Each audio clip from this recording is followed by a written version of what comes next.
growing, right? So the 7 billion population at this rate, it's not too far that everyone on the planet will have a smartphone. So think of that as an opportunity, whatever the business you are in.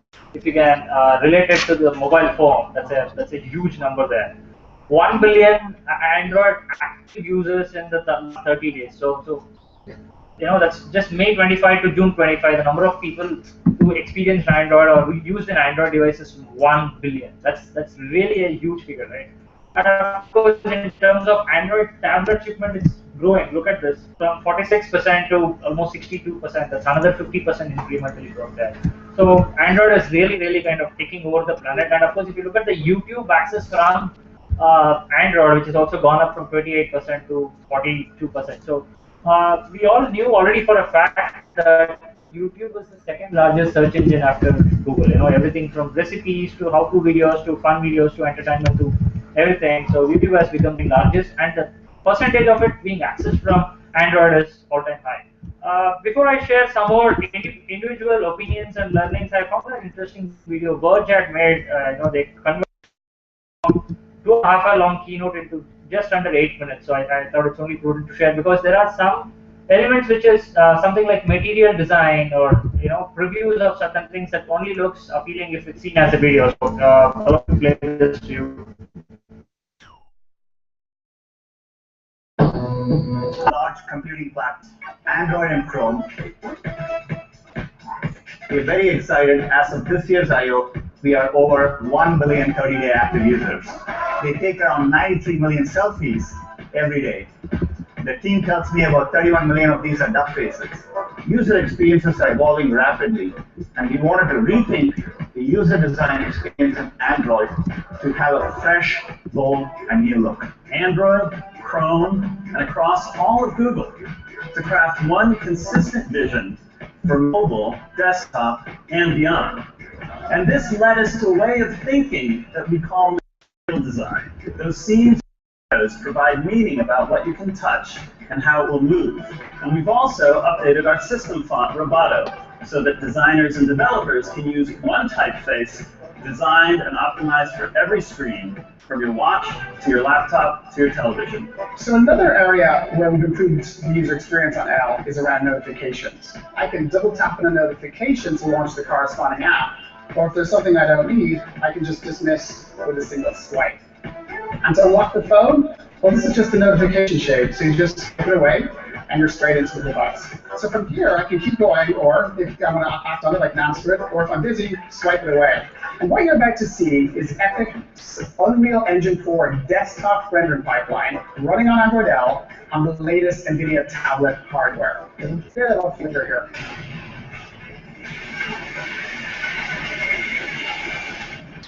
And we've worked hard to make sure that the battery keeps up with the performance. So battery saver allows you to clock down CPU, the refresh rate, even turn off background data to conserve battery. So battery saver is really great if you're about to embark on a long hike or maybe a long protest, and say you want the battery to last even longer. Both with L Release and Chrome, we are bringing in a whole set of new experiences to many connected screens around you.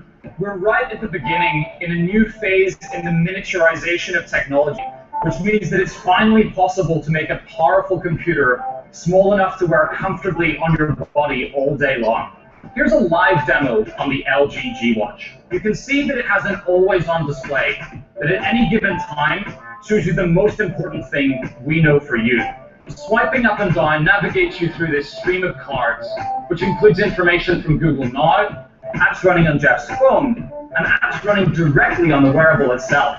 You can see that there's a broad selection of analog and digital designs in a variety of styles to suit your tastes. When you swipe away a notification on the watch, it disappears from the phone. And when Jeff receives a phone call, he can either swipe to reject the call from his wrist, or swipe up to choose from one of these quick SMS replies. Now you'll see that Jeff has music controls on his watch. He can see what song is playing, he can pause the music, or skip to the next track. Jeff can see how many steps he's taken today, along with the step count history for the week. On devices that support it, he can even check his heart rate after a jog. Pinterest can notify him that he's near one of Susie's pinned restaurants, allowing him to quickly glance at the details, then swipe to see a map. And if he likes it, he can start navigation from his wrist. Today, we're making a full Android Wear SDK available. It enables you to write code that runs directly on the wearable itself. And here I'm presented with a beautiful interface that lets me confirm the kind of food I'd like today. Let's stick with pizza. And then I can quickly swipe to see and repeat my last order. Just one more tap to pay, and the pizza's on its way. When a watch is connected, the wearable portion of the app is automatically installed and kept up to date on that watch. The LG G Watch will be available to order later today on the Play Store. We're very happy that Samsung is joining the Android Wear family with the Samsung Gear Live. And the Samsung Gear Live is also available to order later today. The Moto 360 is the first watch to adopt the round Android Wear UI, and it will be available for sale later this summer. Those are just the first 3 watches. Cars are an integral and essential part of life. And today, we're happy to announce Android Auto. It looks and feels like it's part of the car. But all of the apps we see here are running on Andy's phone. The first thing Andy sees is the overview screen, which shows personal and contextually relevant destinations, reminders, contacts, and music from Google Now and other apps. Andy has access to all of his curated playlists, radio stations, albums, and artists. He can also use voice or the steering wheel controls to control the music in the car. How late is the Young Museum open today? The Young Museum is open from 9:30 a.m. to 5:15 p.m. on Wednesday. Navigate there. Navigating to the Young Museum. New message from Hiroshi Lockheimer. Here it is.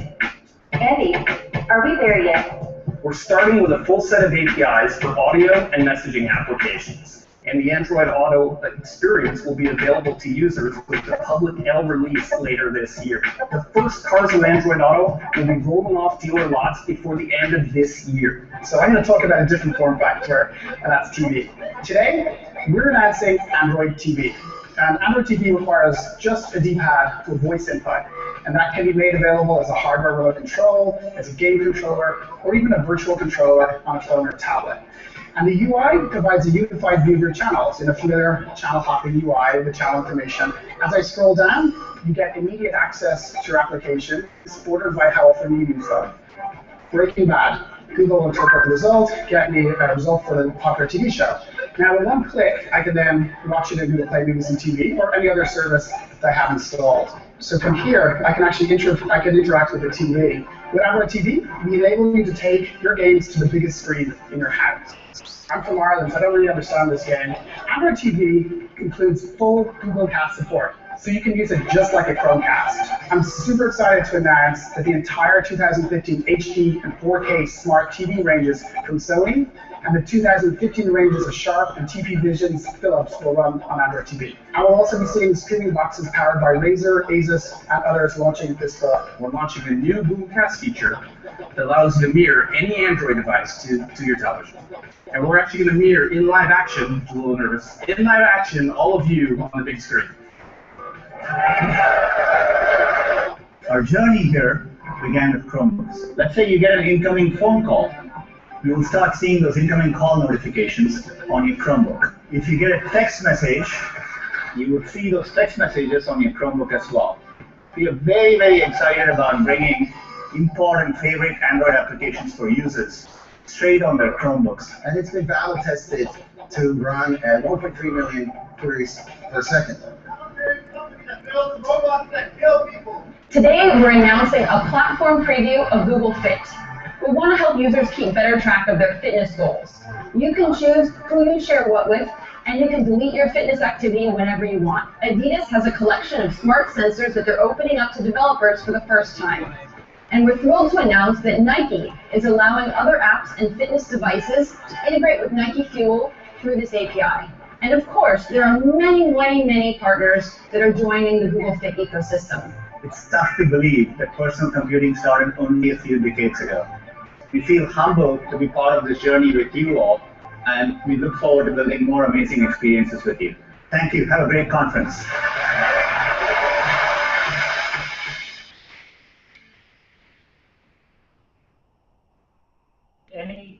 comment on the kind of how Google handles this? Anyone? Okay. Anything more? Subjective comments? How many people did you see? Do you know any of them? Yeah. Speakers? Okay. Sundar Pichai. Okay. Then Roshni, the other. I identified the Indians more than the non. Avnisha. I'm sorry, Avnisha. So there was a lot of Indianness behind everything that Google is doing, simply because even the launch of the the phone that they're planning is with respect to the developing markets and emerging markets like India. And very soon, Sundar Pichai was talking about how he had been using a Micromax phone for the past couple of months, right? Yeah. So it's nice to know that Spice, Carbon, Micromax are all the kind of original equipment manufacturers that will be, taken into the Google fold. Fair enough. Any other points? Anything you see as a leadership lesson here? Anything to be absorbed? Did anyone see Eric Smith, Larry Page, Sergey Brin, the chairman, the CEO, the co-founders of Google? I mean, that's something really, really great, right? This is one of the most anticipated events for Google, one of the company in technology field. And though Larry Page and Sergey Brin was very much in that venue, they were only, they were sitting in the front row, and then they were part of the press conference and so on and so forth. But it was a complete Android event. There was no mention of Google Glasses. There was Nest project or Loon project or even the driverless car. It's a complete Android, the robot taking over the world literally in that sense. And the kind of leadership that inspires us is if you are a CEO, can you have your functional heads, the leaders, can you build more leaders and put them on a pedestal, and and then can you be behind the scenes and run the show? So that is something very, very inspiring there too, because everybody was expecting to see some of this stuff from the top management, but it was all the people, the hardcore engineers who were, each one of them who presented were hands-on involved in developing whatever they presented, right? So that gives a lot of credits to the people who build it, and that's the kind of leadership we should be appreciative of. So that being said, Android Developer Preview, the L, is now out. I mean, it was launched as IO. Anyone downloaded it? Yep. Okay.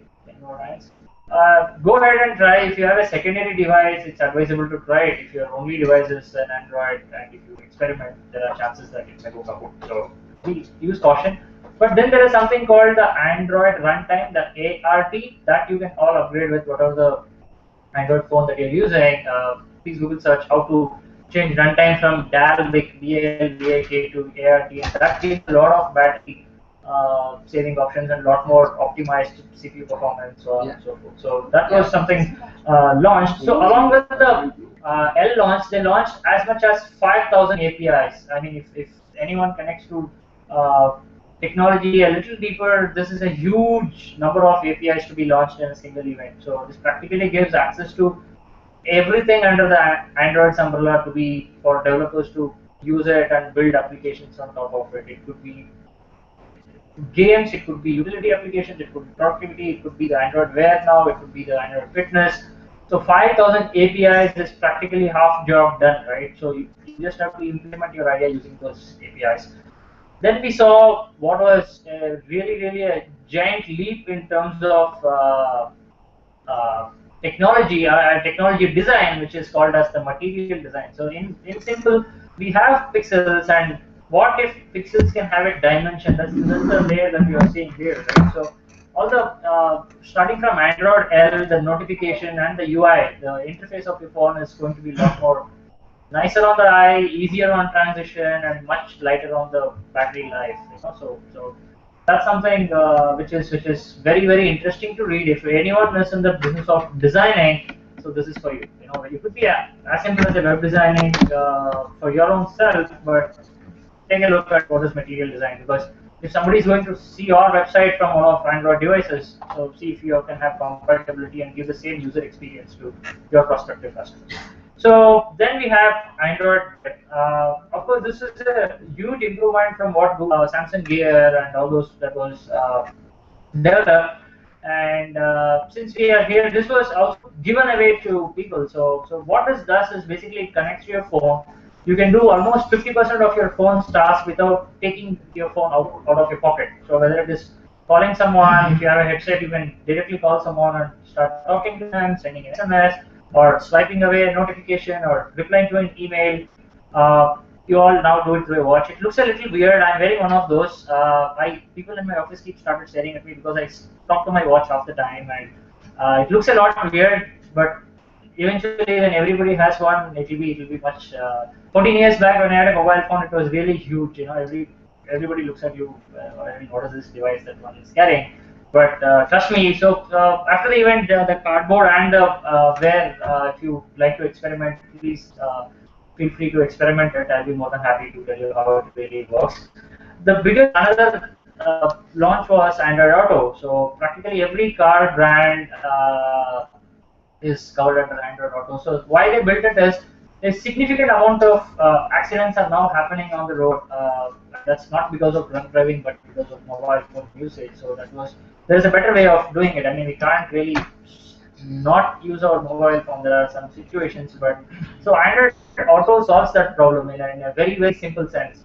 It's much more improvised than the Android, where you practically don't have to look at your phone when you're driving. From the moment you get in, it knows that you're driving. It starts playing your music. There is a beautiful voice interface. It reads out your message. It does your call for you, or as you tune it, and of course the maps and your preferences and whatnot. So it comes standard as preloaded in a lot of cars. That's gonna roll out in a few months from now. So including Hyundai to Audi to Mercedes.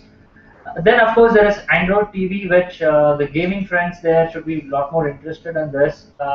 Just think of this as a TV, which Android TV also comes with a device that you have to load, something bigger than the Chromecast that we had. So Android TV talks with all of your Android devices, whether it is your Chromebook, your Chromecast, whether your Android Wear or your mobile phone, and it has games into it, it has movies, it has shows, it connects on the Google Play Store. So what is good without search? So you just search for any movie and it starts playing right there, or you can even ask questions. And the interesting part was the game. So we can now start developing games for Android TV format. So that's a lot more interesting.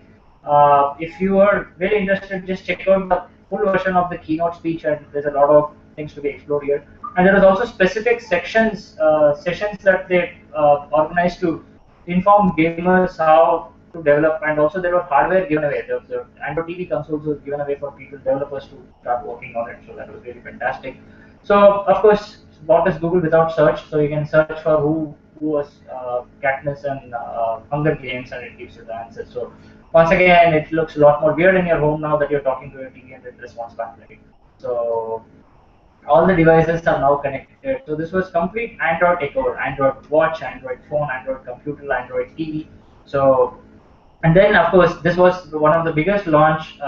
They are looking at next 1 billion devices, smartphone devices coming from India and the Asian region. So there is a OEM tie-up with Micromax Cargo Spice. So this is going to be a dual SIM SD card with FM radio and less than 6,000 rupees. So we can expect this anytime soon to hit the market. So with complete pure Android experience. Another interesting fact was we searched a lot of things. What if we can search our own health data in our own devices? So Google Fit basically takes care of your heart rate, how much did you walk, and the APIs are now open, so you can expect a lot of apps to be developed by the developers to, give us a host of apps that will keep us really healthy in that sense, health conscious, whatnot. We can really fill in a lot of data and keep it up of it. So, and this of course cross integrates with a lot of other Google Android devices that we saw. So there's a lot of integration. If anybody is interested in app development, think of this. There's already a couple of apps being launched.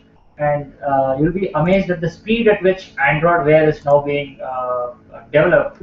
So in last 15-20 days, there's at least more than 25-30 apps available exclusively for the Android Wear.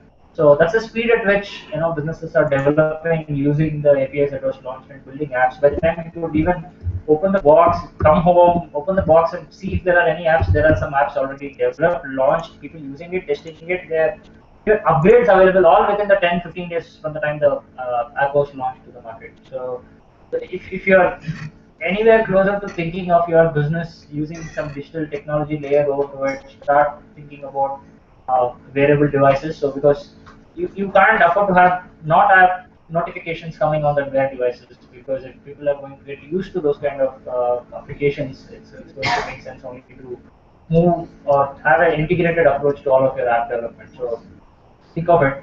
Of course, Cardboard as a virtual reality app, some of you are experiencing it a few minutes back. I'll let you take a look at it. So this was given away as a flat box, and you had to do it yourself kind of a thing. So basically, it's nothing more than a cardboard, two lenses, and a metal ring here, which is sticks to a magnet, and there is a small NFC chip. It's all of it together cost less than 1,000 rupees or $15 or so. So there are even online instructions to make one of this. So what you practically do is you keep your phone here, you download the Cardboard app, and it becomes a virtual reality. So it gives you a 360-degree view of a map, a building, or a place. Or for example, if you're, let's say you have an online showroom that you have, if you can take a panoramic picture, and then if you can let your customers experience it in a virtual reality, like as if they are practically looking at the showroom, or you can do a lot more. If you are promoting a tourist destination, you can add photos to your apps. So virtual reality is going to be as commonplace as QR codes in a very shorter time. So this is a very simple and worthy experiment. So, and of course, how many of you know Oculus Rift? Okay. So this is the $10 answer for the $1 billion acquisition Facebook made, right? So it's as simple as that. You can even do it at your home on a Sunday. So coming back to, so that was about I/O. Any feedback so far? Any questions that you have on a specific thing? I will be happy to have answer, or I'll move back to what really happened in the summit. Anything about I/O device? Talk about the Lego smartphone. Sure. Lego smartphone. Lego smartphone. The ARA project. That wasn't spoken in the I/O. And neither was the self-driving car. Was it? No. Was something offline? No, there was not. The Sanford phone. ARA project, that was not spoken in the I/O at all. So out of the, it was go.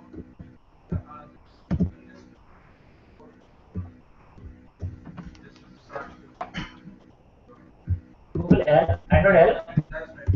Okay, so okay, so we have Android ABCD, KitKat, before that was Jelly Bean.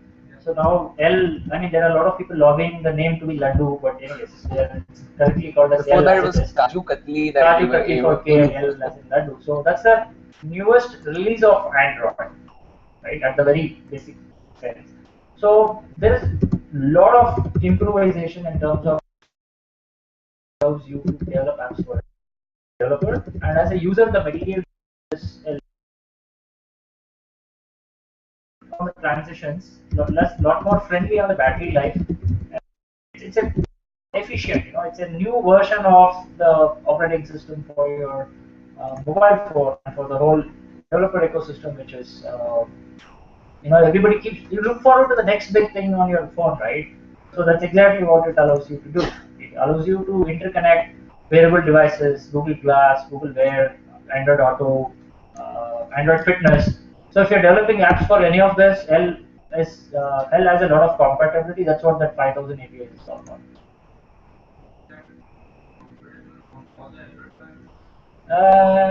No, that is hardware specific questions. So not all devices connect with all Android, right? You need recent devices to, certain hardware restrictions apply to upgrade to Android.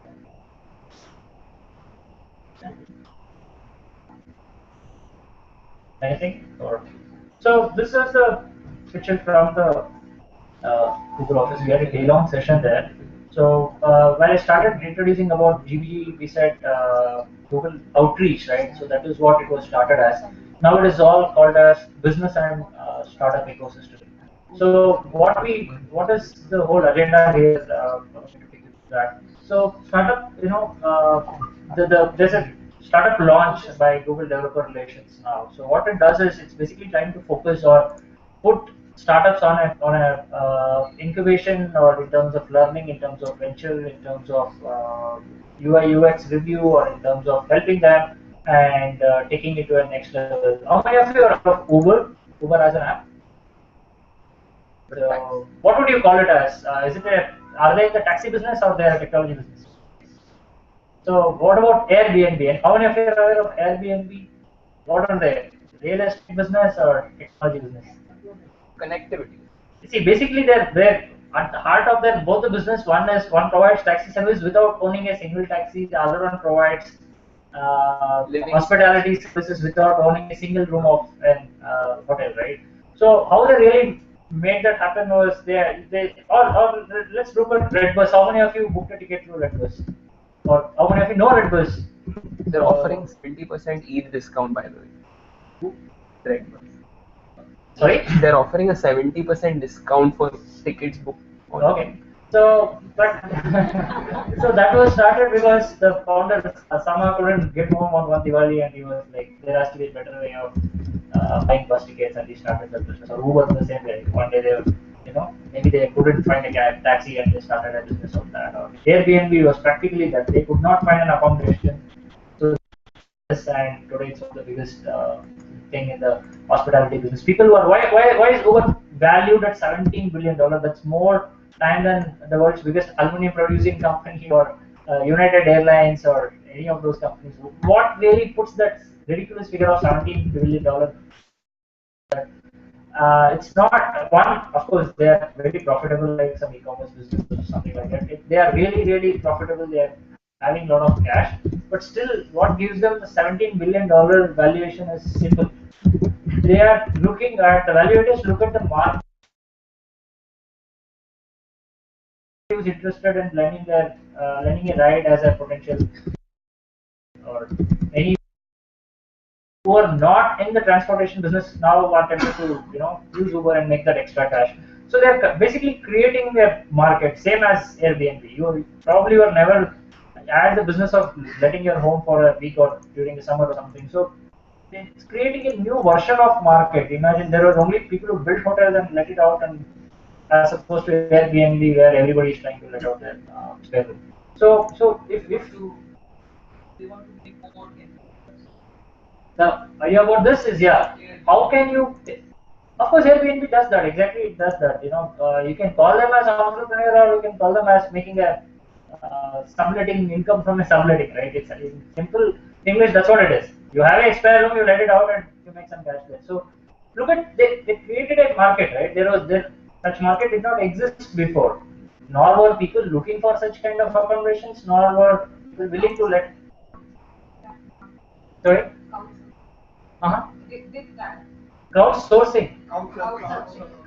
I think they were the inventors of couchsurfing in a way. The Airbnb people, they are the ones who actually technologized the entire concept of couchsurfing. Wouldn't you agree? The term couchsurfing must have entered the dictionary because someone started. Maybe. So it's talking about couchsurfing. True. But this Airbnb experience. Yeah. See, let's look at Airbnb as a business model. That's what I'm talking about. So what is Google trying to do here is in terms of startup launches, or if you are trying to solve a big problem and you are limited by your technological skills, that's where they can help you. It's your business at the end of the day, but the only way they can help you is they can offer you resources, they can offer you mentorship, they can offer you advice, and then they can put you on a spotlight. So that's exactly what the idea is all about. So if you are designing a product, you can get tips from the Google UX research team. They can tell you what is a good user experience, what's a bad user experience, how to optimize it, what are the pitfalls you should avoid, so on and so forth. So in terms of developing, whether you're building a mobile or a web app, or if your business needs the right amount of technological guidance or which API to use. If you're, for example, in a shipping of something or logistical business, can you use Google Map API to track the orders, so on and so forth. It could be as simple as that, or it could be the Android Wear now, or it could be Google Glass. I mean, the kind of apps already built for Google Glass is fantastic. If you're a golf player, there is no better thing you can buy than a pair of Google Glass, because or even a basketball, the kind of integration with each of the sports Google Glass now does thanks to the app people have built. It's really, really good. So I wish I could have shown you that here, but maybe sometime later. So that's exactly what Google can support you with in terms of UX, in terms of UI, in terms of mentorship. So they also help you in terms of some kind of if you can help in terms of monetization. What are the services you can use? How can you create your critical user base until you take off, so on and so forth. So how do you apply? It's very simple. Go to developer.google.com/startups, and there's all the resources that I spoke about. So if it's a simple form, I mean it's got some 10 fields to fill in, and if shortlisted, then you are invited exclusively for Google events. You'll be mentored by the Google developers and the UX experts, so on and so forth. It is like a proper interview. Yeah, it is very much a proper interview. It's for existing business. I'm not sure if you only have an idea how much they'll be able to help, but go ahead and try. Any questions on this so far? So also on the summit there was launch of GBG Success Story. Even Mumbai had about 4 stories contributed in this. So what it essentially means is how have we made a difference to the community. So worldwide there are many success stories. 3 of them were featured in a startup wall that was set up at I/O. So these were the 3 different stories. One was from Uganda, one was from Dhaka, and Bangladesh. So this was Bangladesh. It was a e-commerce company. Bangladesh had a severe problem of having fresh vegetables and fish and so on and so forth. So they pair of entrepreneurs along with GBG helped them set up the business and mentor them how to use technology, so on and so forth. So they're really, really successful business now. This was a app in Uganda that gives, because there is no actual entertainment or much of DTH channels and so forth there. So this app is like a Ghana.com that gives a lot of content for free to users there, and it's got really cool features. And considering the kind of region that it serves, it was really a cool idea. And so it was all supported by the local GBG chapter. So this was there was a launch of success stories, and these success stories were even featured on the startup wall at the Google I/O, which is really cool because all these entrepreneurs got a exposure to the 5,000 people attending it and key Googlers and who's who of the people there. So apart from that, of course, like I said, there were 4 chapters from GBG Mumbai that was contributed, which is still under consideration. So this really is an important thing for all of us here. If you think your business needs a technological solution or needs that, if you think you can improve by the way of using technology, talk to us and we can really help you. And the date is still September, and I'll tell you exactly why you should be interested in that. Because first of all, it's this page you are seeing. It is posted in a Google's website. It's google.com/landing/GBG. So there's going to be millions of people who's going to look at your business, and all the case studies there means a lot to you. That's one. Second, you will be mentored by some of Googlers and the community itself is also good. Third, the kind of the what do you call it? The ecosystem you will be exposed to, that is something much more important there. And one more reason why you should really be focusing on that is if your story gets featured in the top of the list, you get $5,000 from Google. So that, of course, is all the more incentive to nominate your business to be part of the success story. So questions, comments? The submissions get any dollars? Like the dollar, one you can wear a Google dollar.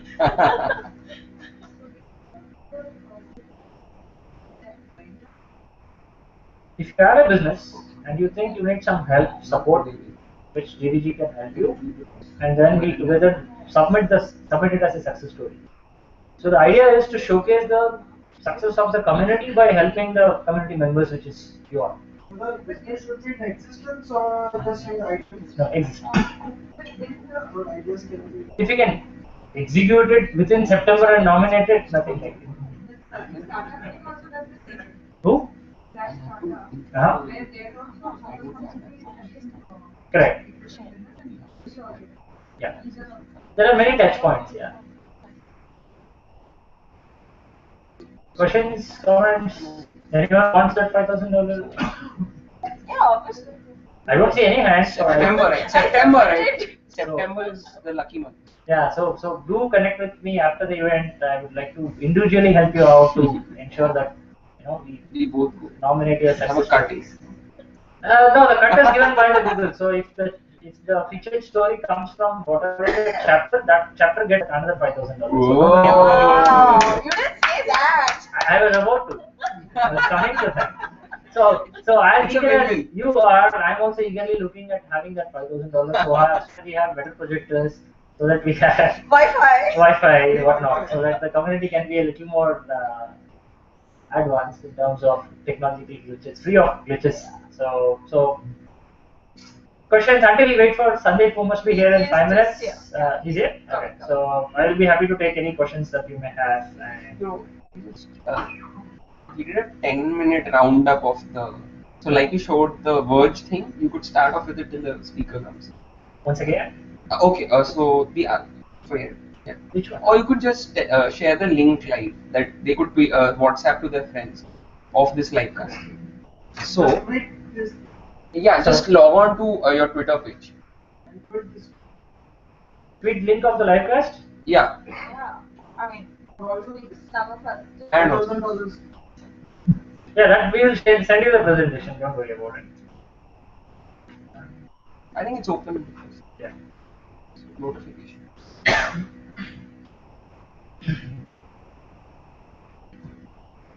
Questions, comments? We try to really be a little informal here. The silence is very different today. So.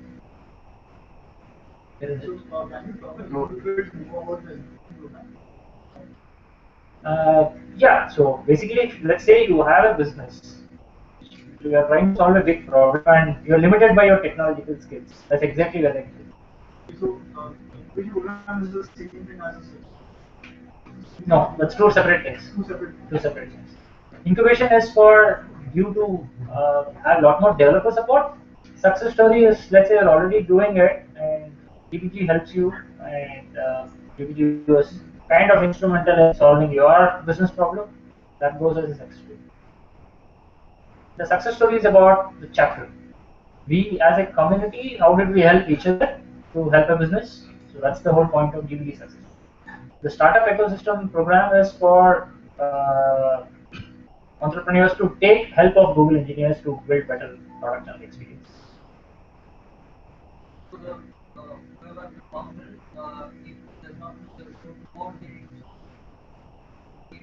Which one are you for? The startup thing? You may still need a technical resource in your own organization to take it forward, right? See, if somebody is giving you a mentorship, does not mean they'll code for you, right? So you may still need a CTO or your product manager who can build that product for you. What Google will give you is, don't do A, do B. This is a better way of doing it. You need to have the boot speed faster. You need to have the user experience differently. You need to reduce the doing this and this reduces the bounce rate, increases the app usage, so on. So they bring that science and knowledge together. Doing it has to be the business.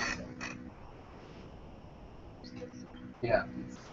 You can scroll down a bit. Okay. A little bit. That any one of the. It would be good if you all can tweet on the live link also, so maybe who aren't here can benefit from hearing this session.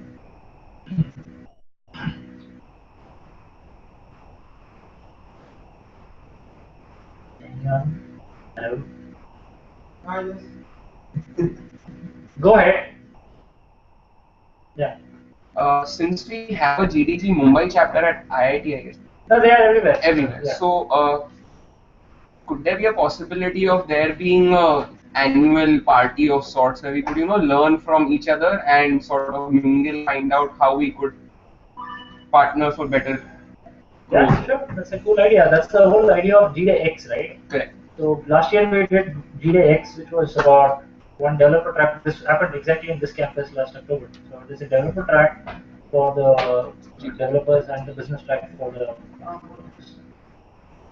Very sorry, Sandeep was coming all the way from Pune. Let's give him 5 more minutes. Until then, if anyone wants a bio break or something, go ahead, come back. The next speaker. Sandeep is the next speaker? Or GDM? If he's not, then we will take a training. No, he's here. He's just Go ahead. What are the parameters for success? I mean, how do you measure this? GBG Success Story? Yes. All the rules are in this link. How we will be voted, how we will be, see, it's right there. That's exhaustive. It's not like that 11-point terms and conditions. It's written in a big, easy, readable font. So, yep. Anyone runs a business and needs a kind of, you think you are limited by technology? We're basically working on a product of brain mapping and What mapping? brain mapping. Brain mapping. Basically, brain also. What I've seen, let's say, currently when Obama is talking about brain initiative, whereby they're talking to preventing the crime in advance and understanding the human risk. I'm basically a microbiologist, worked 20 years in the market. Okay. And financial market. Recently, we have started this. That the reason I've come here is how the technology can help me to take this product to the science in the market. Because career counseling is one of the major aspects for today's youth. Because most of the people are doing are not doing what they are supposed to do. They are supposed to do. Okay, so on that particular subject is important.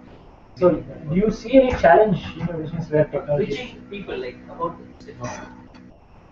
Okay, that's basically talking to your audience and customers. Right? So I think Google Display Network will really help you in that. So go ahead. Go ahead. I am from Sorry, I can't hear you. I am from a company called Bookstreet. Okay. Bookstreet basically uses technology to make study more efficient and easier. Our technology is that I will give you a problem that we faced like a few days back. So we have like extremely sorry. Okay. For that user does need to sign up, but then we are not able to let the search engine index the content. So these are like small problems which we are not able to. Connect with me right after the event. I should be able to help you. All right. So we have our next speaker here. Sorry, he was really driving all the way from Pune exclusively for this event. So, Sandeep. Hi. That's fine. Sandeep, it's a company called Virtual Snipers. It's a founder CEO of the pioneering Google certified search agency. So he's been a regular speaker with GBG. This is the second one. So looking forward to Sandeep. Sandeep, all yours.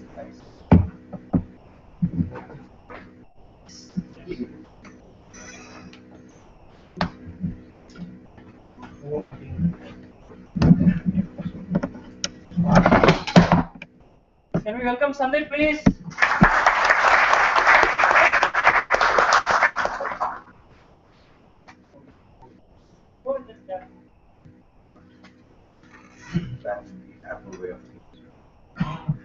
Hi everyone. It's been a while. I'm sorry for the delay. It was a little bit of traffic that had me back there. Found some space. So since I've missed the early introductions, I'd just like to get started by understanding briefly who's who with a couple of quick questions. Is how many of you actually run and manage AdWord campaigns? And how many of you do it for your own companies? Almost everybody. And of the rest of the people, does anybody here work for an agency that runs digital marketing campaigns? All right. So I'm assuming the rest are here to gather more information about how Google works, right? And obviously, welcome to GBG. It's a very interesting platform, and Sreeram here has been doing a brilliant job of getting people together. Actually, great to see a lot of you come together, because I think I really value this social gathering piece, simply because we all have access to the internet, and you could have at any point in time gone online and checked out and got to know whatever you could. So it's a great platform actually to come across, meet people, network, right? And I really appreciate when people come together. And Sreeram called me and said, there's a session happening. I was really happy because I always feel good when I see a lot of people coming together, especially from the digital media, because you have access and you could kind of stay away from such an event. So you need not necessarily be here, and you could just probably go online and say, all right, I'll YouTube things and I'll figure life out for myself. So good to see. Hopefully, I should be able to help you all get a little better understanding of what we are talking about today, and maybe a little more. Yeah. In terms of format, feel free to sort of connect with me in between, right? If there are some pertinent questions with regards to behind the scenes Google display, then that will have to be for the after the session. Right? I wouldn't want half the people confused and the other half not really understanding who's asking what and what's the reply is like. Right? So I think Sreeram sort of introduced me already, so that's a little piece about me. Yeah, I've been around in the digital medium for a little while, about 7 years. Yeah, that does give me a little bit of semblance of what the medium looks like and a feel of it. And a lot of clients, many of whom youngsters like you who got started, gave us this opportunity to actually use the medium better, right? Like Sriram said, I run a digital marketing agency, which is Virtual Snipers. I am invested in a couple of startups, healthcare startups, education startups, right? Mostly companies who I help build their brand online. And here I am. I also, at times, whenever I have the opportunity, go out and share my experiences. Yeah, try to teach. The PPT is really a interim medium. I mean, it's not going to tell you everything, but yes, you're free to connect with me whenever and try to get more information, right? Even at Virtual Snipers, our whole basis of being is to partake information and impart knowledge based on which we can all decide. That's the beauty of the medium, right? So going forward, yeah, I'm quickly going to skip this. We all here, we know we are here to know about it, right? What is display advertising? That's the stepping stone before you really start thinking about the Google Display Network, right? For some of you, probably this is me too, and you already know, right, what's display advertising, and for some others who are not, right?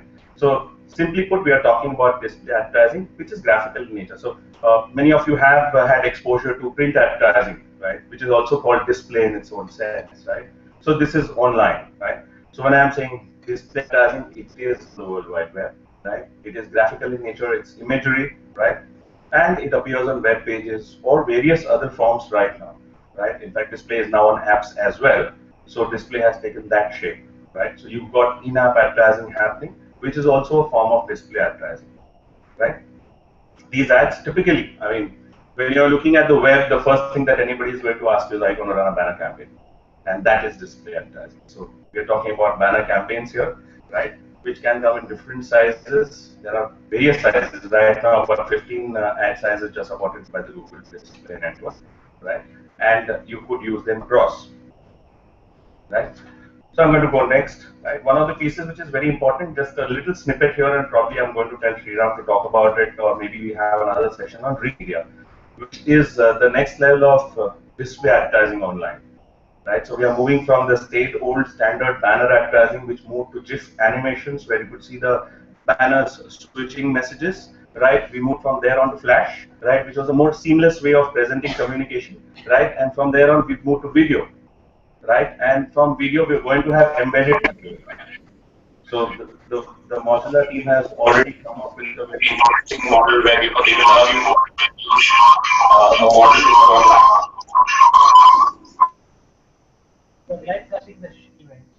all right. Okay.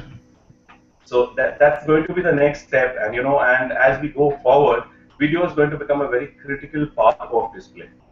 Yeah. So that's one of those things which everybody is going to be facing in the near future is how to build videos. So while banner building capability is already existing, and most of the agencies have creative designers, graphic designers who have the capability to build graphics, but video is where the challenge lies.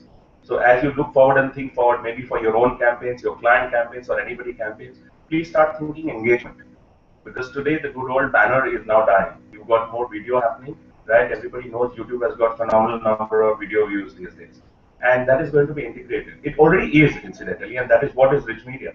But we're going to take it to the next level where you'll see videos can have links built into them.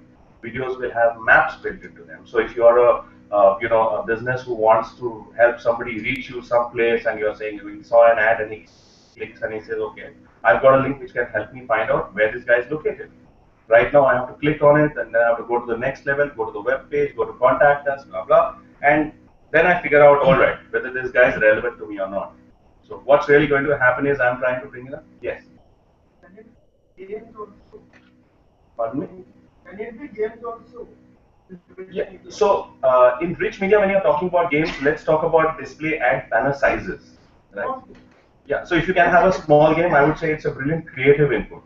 Yeah. So it's still rich media. Yes, you're right. So if you're going to have a game, but the whole premise of running a campaign online, right, is to engage and get a person to deliver something. So if you're a business who's into gaming and who wants somebody to play a game, right, what's the end point? Is he going to reach you on your website? Is he going to reach you on a landing page? What is it that you're looking at gaining out of that engagement? So if it's just a game on a web page, then I'll say that's a content page. Rather than probably there's room for advertising on that page rather than calling the game itself. So it's content. But if you have, like many years back, there was a very interesting Kotak ad, right, which was almost like in competition to your Chintamani ICICI ad, right? With brilliant little piece in Flash, right, which talked about saving money. But yes, you had to click on the banner to go somewhere, right? It did one question unanswered, and that was the copy part of it. To find the answer, you had to actually click on it and figure out. One of the most engaging and one of those campaigns which enjoyed really high CTRs at that point in time. Yeah. So or something on those lines. So gaming is welcome, yes. Gaming is welcome because the younger audience is engaging on games.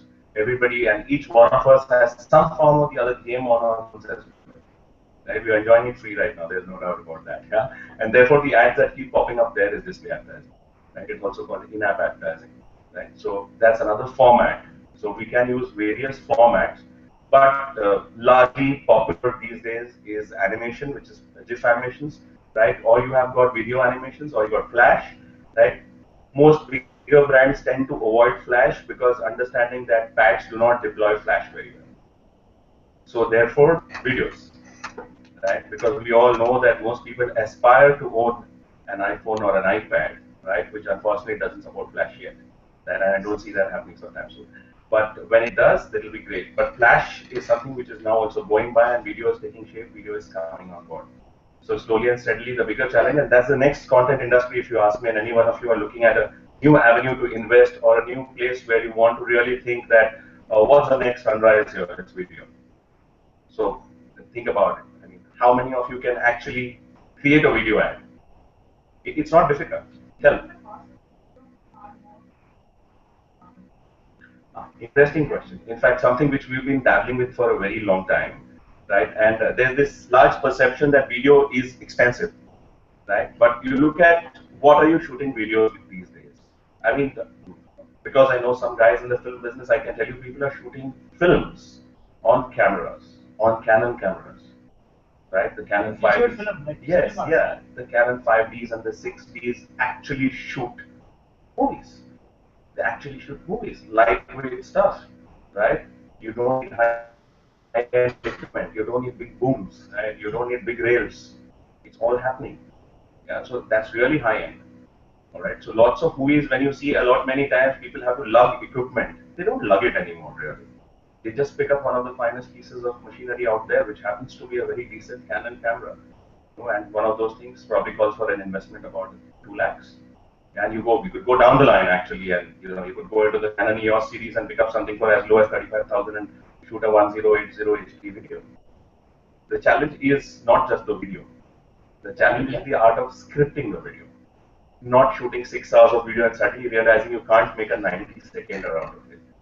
You got to plan the video. So just like you plan a print ad, or just like you plan any other ad format, right? A creative campaign around video is on the anvil. That's what people will be looking forward to now, because that's far more engaging. And one of the biggest barriers that the internet has today is what video manages to break. It's called language.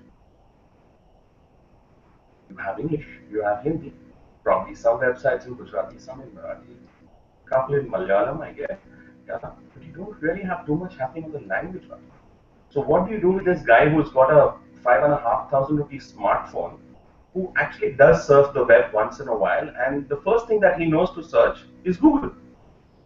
He tries to figure out something which he wants to buy, and he might not really be very savvy on the English language, right?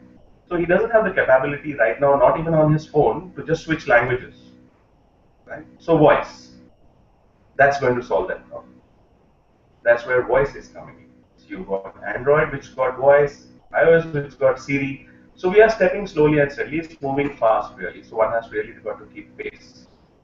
But given that scenario, yes, it's going to be far more challenging to run display advertising campaigns. And display really is, I mean, if you look at it from the perspective of yourself as an advertiser or a campaign manager, then what is display? It's something you're trying to communicate visually. And the only comparative parameter right now you have is a text ad. So you have a Google text ad or a search engine text ad, and then you have display. Right? And intermittently, there's content which is also text. So what do you really have to go out there and talk about your brand? Then you have a creative. And that's where this really comes in. Yeah. So rich media is something which is a very brilliant topic all by itself. There are companies which are actually helping you run rich media campaigns. Right? So various companies who are running exchanges will help you make rich media campaigns. There are various forms of softwares, some of which free, which you can use to edit your videos. So you have a video, feel free, go ahead and edit it and make an ad for yourself. Yeah, and this is something which is going to come up very, very soon. Everybody will start offering that. So it's a big content point. Yeah. Right. So what's the opportunity? I mean, there are a couple of opportunities here that we are talking about, right? We are talking about using this. Like I said, interactive. That's the word. Video. That's the buzzword right now. And everything else, yes, you can use beautiful images, right? You can have models out there. You can actually replicate your print ad or your television ad campaign online using display. So that's the huge opportunity. We all know that consumption of television is going down, consumption of print is going down, right? And all brands want to actually reach out using this visual medium. The reason being that, I want to be seen. I've got this search page which has got like 10 ads on top 3, on 7 on the left, right, and you've got loads of text on that page. How am I really going to stand out? Right? And people are searching everywhere else. It's not just Google. They're going to Google, let's say you're looking for a mobile phone review. Right? Definitely you're not clicking on that text. Because you're looking for a review. It's in the content. So when you go and hit the content button and you find there's a comparison between a Samsung and a Nokia phone happening, that's an opportunity for a Samsung or a Nokia ad, or for that matter, an opportunity to a competitor to place it on our own ad. Right? So that is really where the opportunity, the web is loaded with content. People are consuming this content. So because they are consuming this content, it is very important to understand how you as an advertiser or a brand manager or an agency can use this content. So that is the opportunity that we are here to talk about. Right? So one of the most important things that any of these campaigns really brings about, and the internet per se actually brings about, is the ability to manage data. That's something which you cannot do in the traditional media. So if you want to shoot a television ad, you've got to keep the cassette 7 days prior. It goes on air. You can't pull it out right now. You need 4 days time to pull it off. Suddenly something happened. You want to change an offer. No show. Can't do it. Right? Ditto for print. Ad went last night, got printed today. That's it. Your communication went. You can't do anything about it now. It's done. It's delivered. Right? And that's a big opportunity, right? So you can just change your ads on the fly. You can suddenly decide Suspicious item has been detected. What really. Right? So you basically decide that. So this is actually one of the reasons I moved from print to PR, moved from marketing to advertising, print, television. I've done it all, and I moved into digital because the brilliance of data, the kind of data points that you are able to get online and live, is what makes it really very exciting. You are in control. You see some metrics and you see some kind of ad working and other ad not working. Just knock the other guy off and you replicate what's working and try to see if that's working best. That's what really happens. That is one of the reasons why everybody wants to try the internet. So most people do not understand the need or the ability of this data. It's phenomenal, right? The kind of data that you can get and the kind of inferences and decisions that this data can help you take is huge. So which is where we are. So that's quickly what it is, right? What I was talking about. So you've got various kinds of ads happening, right? Ads in the realm of relevancy. So it's like saying that I want to be present on a page which is talking about a product similar to mine or a category of my business. Yes, that's possible. That's why everybody loves the internet, right? This high piece of relevance, right? And of course the user base. No doubt we are a growing country, right? So, and manage and track your budget, campaigns, everything. Actually, the whole premise of Google being Google is the fact that it allows you control. It doesn't hold back. it lets you do. Right? There's nothing that you really don't know about your campaign that happens here. So that's the brilliance of the whole model. Right now, I have a little bit of a challenge here. All right, no problem. I think the slide swap. So yeah, I know it comes up. Right. So when we spoke about display, we understood what is display advertising. We sort of now know that okay, there's display happening, right? But when we talk about this word called network, right? So what really is an ad network? Right? You understood display, the display ad, the banner, the video, everything is display. Now it needs to be shot across, right? You need to have a network for that, right? So what really is an ad network, right? So we are talking about nothing but one organization who came up with this brilliant idea that hey, look, there are some 1 million guys running websites out there, and it's content which people are reading, consuming. And I've got this bunch of advertisers who are constantly asking questions about what's the most relevant piece to be online. Yeah. So why not connect these two? Why not tell the advertiser that look, you will not have to go to 500 different people and try to place your ad. And then you go back to the guys who are publishing the content and say, hey, you won't have to go to 60 advertisers, right, and try to sell your advertising. Let me make the whole job easier for you. I'll pull you guys on the table, I'll get the advertisers from across the board, right, and I'll put you guys all together. And therefore, an ad network. So it's a network of people who have own websites, web pages, right, which are worthy of being advertised upon because it's content. There's a bunch of advertisers who want to belong to such content.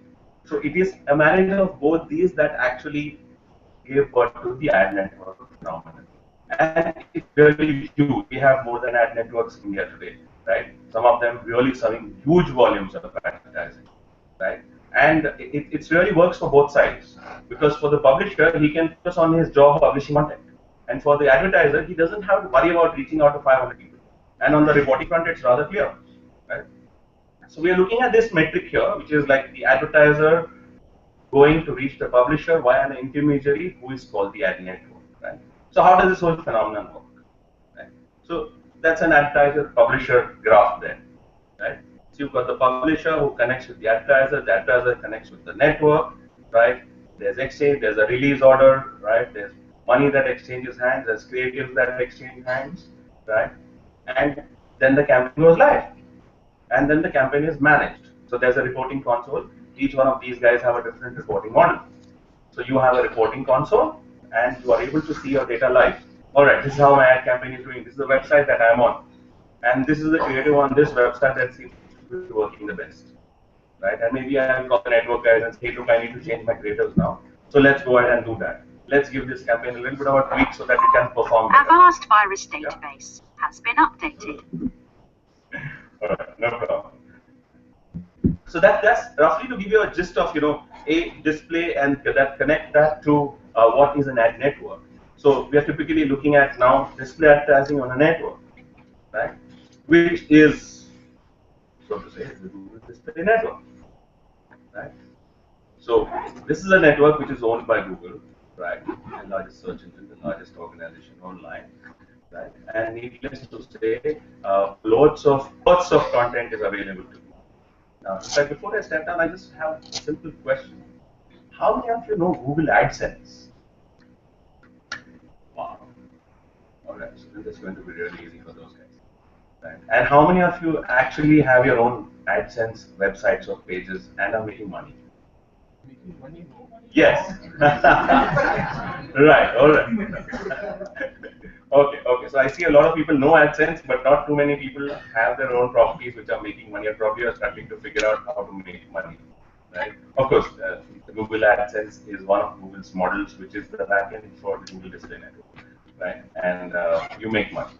So just like everybody else tries to advertise on Google and you're part of that network, and which is called the AdSense for you as a publisher, right? Then this works, right? So here's where I'm going to need your help. How do I swap it to that? Just give me a minute.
Sorry. Is it?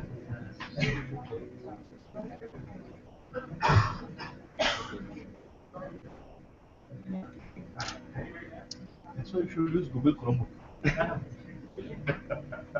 No, there's been a lot of challenges in the project. Take a break. 5 minutes break? 5 minutes. No, it's okay. Let's continue because we are I think we should Nah,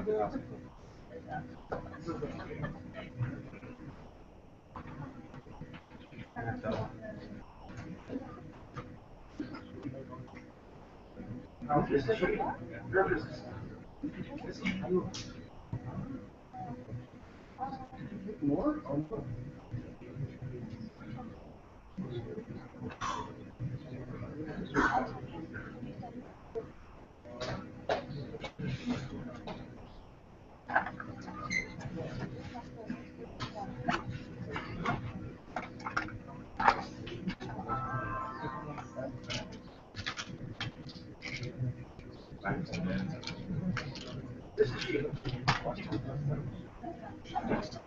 This is you. You're a business owner. This is your website. These are your customers. These are all the people who aren't your customers yet. This is how you can connect with all those future customers. The Google Display Network. This is where you get started. Google AdWords. Here's the ad created for free with Google AdWords. Here's your ad on a website Google found that lots of photographers like to visit. And these are all the websites in the Google Display Network that are related to your business that your ad can also show on. This is an amateur photographer reading his favorite photo site, seeing your ad, and clicking on it to visit your website. These are all the other photography fans reading their own favorite websites, and seeing and clicking on your ad. And these are the cameras they're buying from your website. That's a good way to reach new customers. That's the Google Display Network.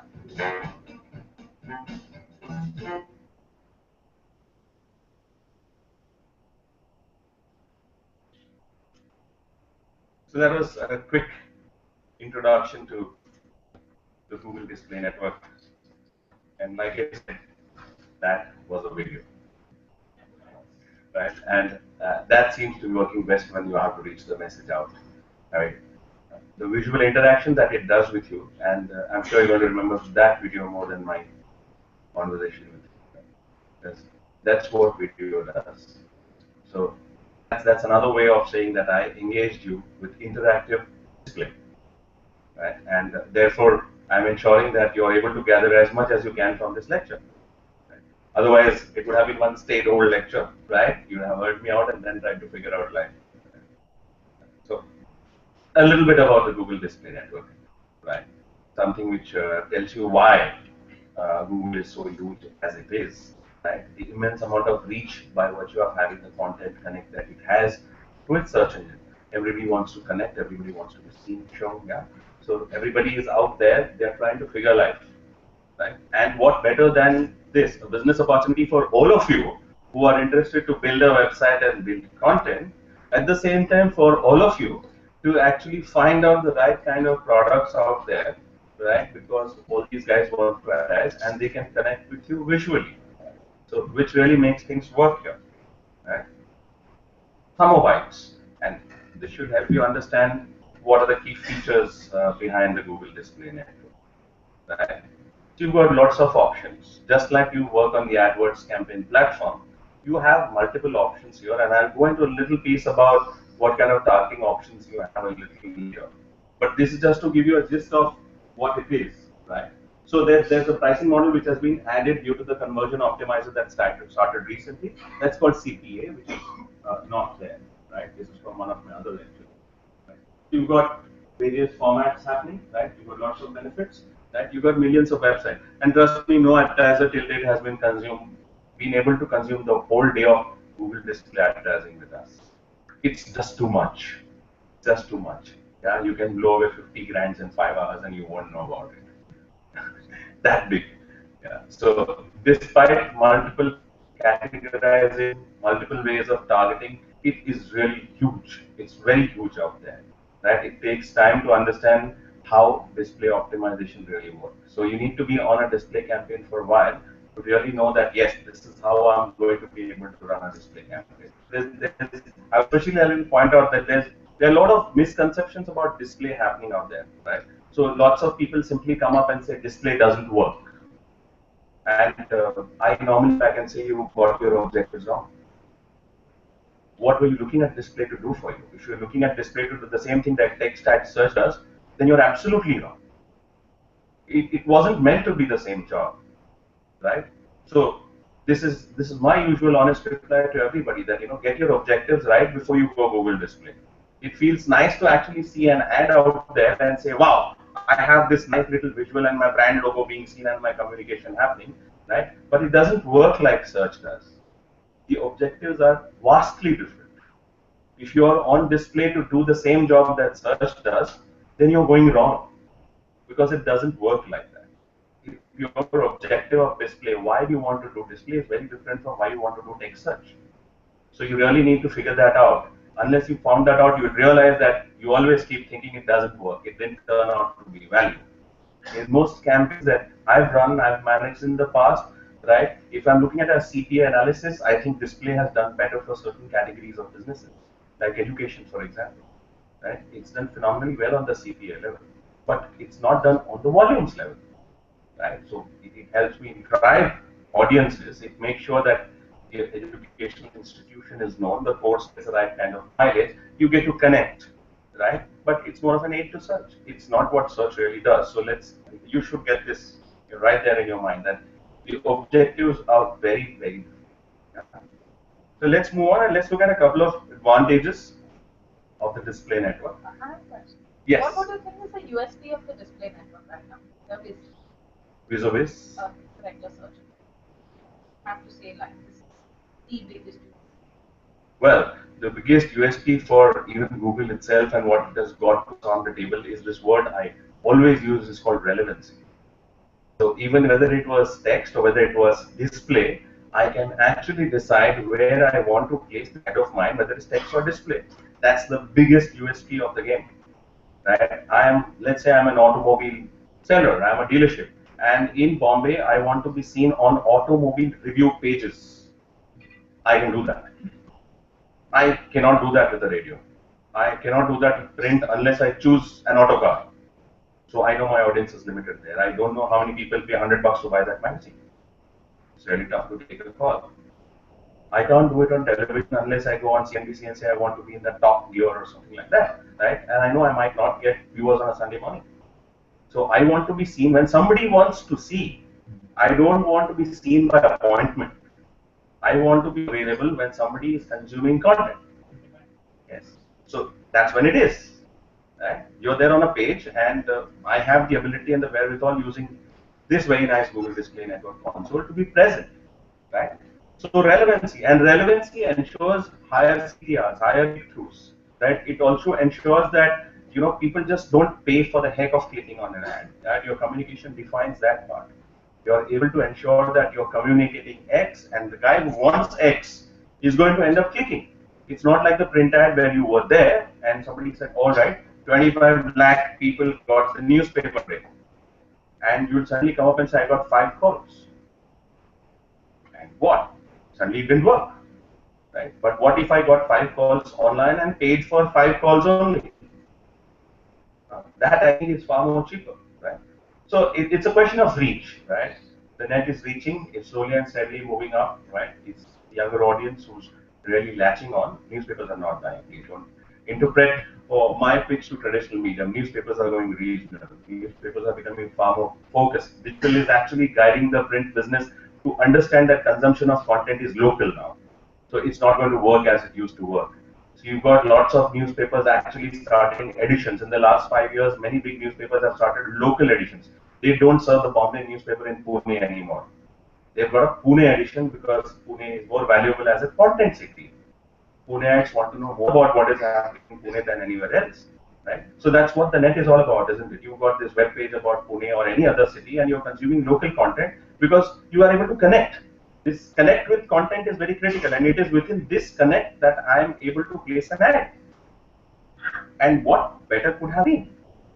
And then today I have an ability to say, all right, you have a language problem, no problem, I'll give you a video and I'll play it along, right? So even if you don't understand the language of the web, no problem, all right? You want something in Marathi, all right, there goes, you have one, right?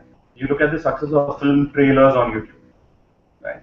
A good part, and a lot of you should be Maharashtrians and be able to understand that the Marathi film industry is seeing a revival in the last 1 year. That's a lot to the internet. There's a lot happening there where this whole industry is working. So there's too much happening. I don't know how many of you watch these kind of movies, but yes, if you look at the last 6 months, you'll be surprised that the number of Marathi releases beat Hindi releases flat. So there's lots of stuff. Yeah. So these guys are they're taking advantage of this medium. They know that they need to reach out to the new generation, right? The generation who understands the need for culture. And there's a big drastic shift. Let me understand. As everybody started becoming affluent, right? This whole persona about connecting with your culture is going for a toss. And that's a big worry I sometimes think about. That you're growing up on the affluency curve and you're going down. And you're flattening out and probably even going downward, right, on this real connect that you have, right? It should be parallel, but it's not happening.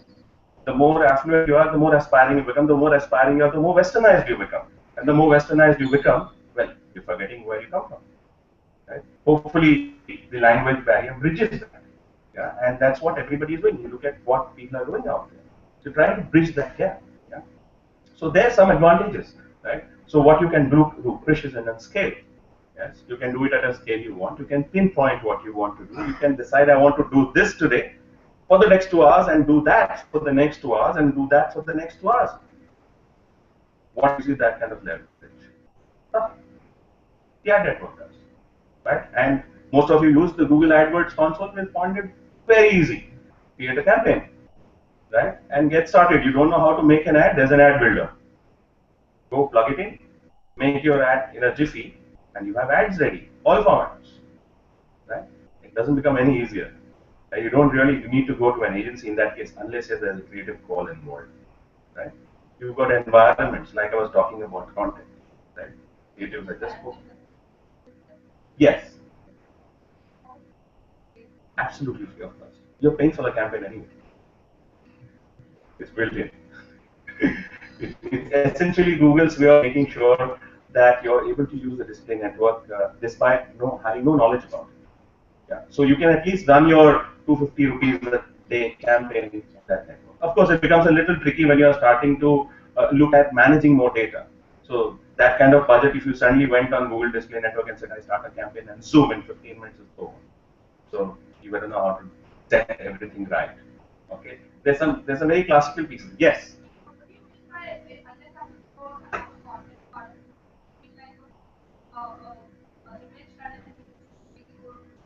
Your call. You could actually have a blank colored background and you could put text on it. Yes. It basically helps you build an ad. So that's what it is. So it will give you the ad sizes, so you don't make a mistake. It's traditionally you will see a lot of graphic designers struggling with this. Is the fact that you have to make an ad to a dimension and then constrain it to a size, weight, right? So that's one of the biggest challenges a lot of graphics guys face. Compression technology. It's not used in India. Not too many people know about this. So what they try to do is they do this save as web or save as JPEG, right? And they forget that there's a little button down there called the ratio, right? And there's a lot of magic that can be done. So you'll keep struggling saying the ad size, but of course now it's brilliant. Google no longer asks you for a 30, 50 KB, it asks 150 KB. So that's big. I mean, anybody can do an ad. This thing, open a PowerPoint and make a JPEG. Yeah. As simple as that. And I've taught a lot of kids to do that. Is open a PowerPoint, put an image, put text, right click and say save as picture, and you have an ad ready. You don't really need anything else. Yeah. So it's really out there if you really look for it. Yeah. And the last key measure is measurement. Right. This, as I spoke earlier, and I keep talking a lot about this is the reason why everybody loves the world of internet advertising, especially if you want ROI. Yes.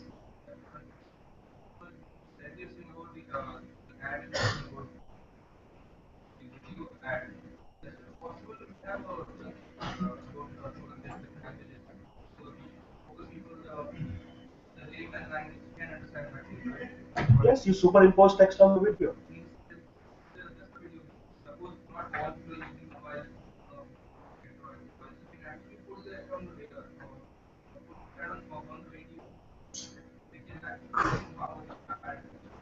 Of course, I haven't got your question. There's a video and you want to, let's say, convert it into a language. Right.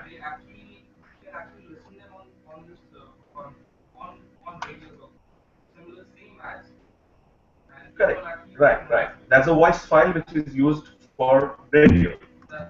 Yeah. So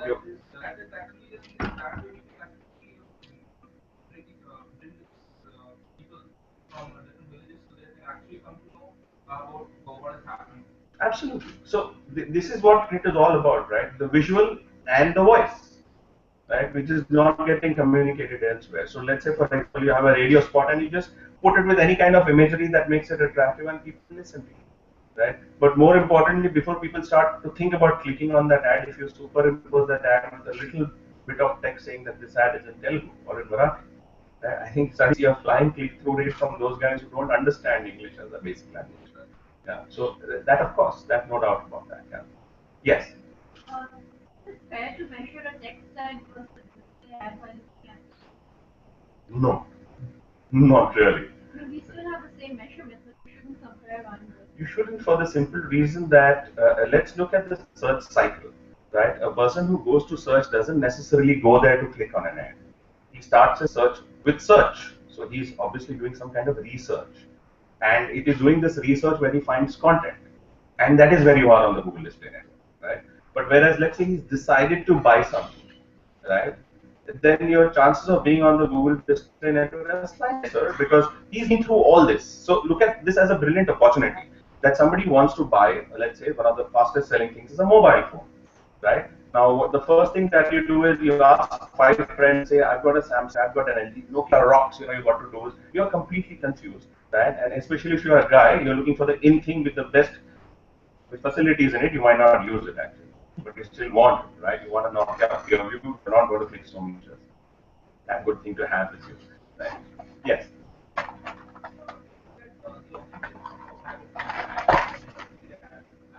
Right. So because this is going to be very campaign dependent, what I will do is I'll take it up last, right? So that we don't spend much time on that. Right? So coming back to this piece about search, right? A person is coming to search and let's say he wants to buy a mobile phone, right? He's going to end up doing a lot of research. So he goes to this Mobile 99 and Mobile Review, Gadget, Guru, tons of these websites where he actually consumes content. He reads this, right? So while he's reading this, he's exposed to your ad. Right? He's seeing this display ad later on. This has its own impact, right? In the subconscious, he's registering the brand. He may not click on it right now because he knows he's going to go to the website, right? But he's reading, he's consuming content, and he remembers this ad. It's playing on his subconscious mind. Now, when finally he does take a decision to buy an X ad, right? And everybody will know that you should always be present on your brand, because it's not necessary you will rank on organic, right? So when he goes and he says, I want to buy this phone on search, and that's when the text ad comes into play, right? And this display ad has by then played its role, it's done its job. It's got you top of mind. It's got you playing around, right? Which is why when you see mobile phone display ads, you see them talking features. They don't talk price. You'll not see display mobile advertising talking price. They don't play the price game. They play the feature game. Quad-core processor somewhere, some X megapixels of a camera someplace else, right? So you'll see this feature when you're consuming content. This feature has its own impact, right? You keep reading these and you keep looking at these, and it starts building upon you. Then you check. That's what is a brand wanting. It wants engagement. It wants some form of check, right? And then once you come on text search, right, and you're up there, really on top, bang goes the tick, and you have an opportunity, right? Very huge category, if you ask me, right? So let's quickly understand, though we've almost kind of gone through, but I'd like to make a little point there is that. So what really does make right? So you've got brands, you've got brands which is like as big as a McDonald's, or you could have a brand which is like, you know, somebody like a local clinic, right? All right, or a spa or something like that, right? You got a much bigger brand who really necessarily is trying to build on impact, right? So that's important, right? You're trying to build on impact, right? So all these guys are really important. And I really mean the brand, not the brand ambassador in that image. All right. So important to get that clear, right? That it's not Bibbs, but it's the advertiser who really matters. But you see what that did, right? Is that gave you recall suddenly. The McDonald's logo is something very different, right? You would remember it for multiple reasons. One of the key being the fantastic amount of display advertising, right? You will forget that ad in between, that brand aesthetic. You haven't seen it enough. You just saw it, right? You remember the Reebok ad, not because of the brand, because the brand is no longer in focus. You remember it because you can connect with that ambassador in the center of the ad. Right? That's the power of creative communication. Right? So that's one part is the advertiser. Right? Now let's look at the other part. Right? You got this guy who's got content, and that's how ads are served. Right? So you've got an ad there, you've got an ad here on this page, right? So you're talking about content-wise relevancy, right? Get an ad here, right? Somebody searching for best spa in Mumbai, and there's a top 10 spa page, right? And you've got an ad there. Right? So what we're really talking about is there is an advertiser, right? And there is a web page, right? So you see these two ads here, right? And I wanted to pull a snippet for that. So you see the small icons on top, the black ad you see there, one on the extreme left bottom, and there on the right bottom. It's called the replay button. Yeah, those are flash ads, right? That's interactivity. It's actually the moment the page loads, the ads start to play, right? And you probably might want to look at them again, so you've got a replay button there, right? So this goes to the next level as well with video, right? It just starts playing, right? And many of you could have probably encountered, I'm not sure how many, but one of the most played videos online was the Just Dial Amitabh Bachchan video. You load a page and suddenly you have Amitabh Bachchan talking, and you're able to instantly connect. Oh wow, where's this voice coming from? Right? One of the longer running display ad campaigns which people can connect with when Just Dial was rebranded. Yeah, and they had Amitabh Bachchan on their roads. I think brilliantly executed campaign, though the video wasn't great shakes.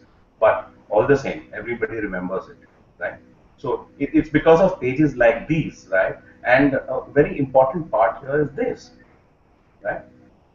So when I'm talking about that, so we're talking about publishers and websites, right? So content. If there was no content, what would the advertiser do?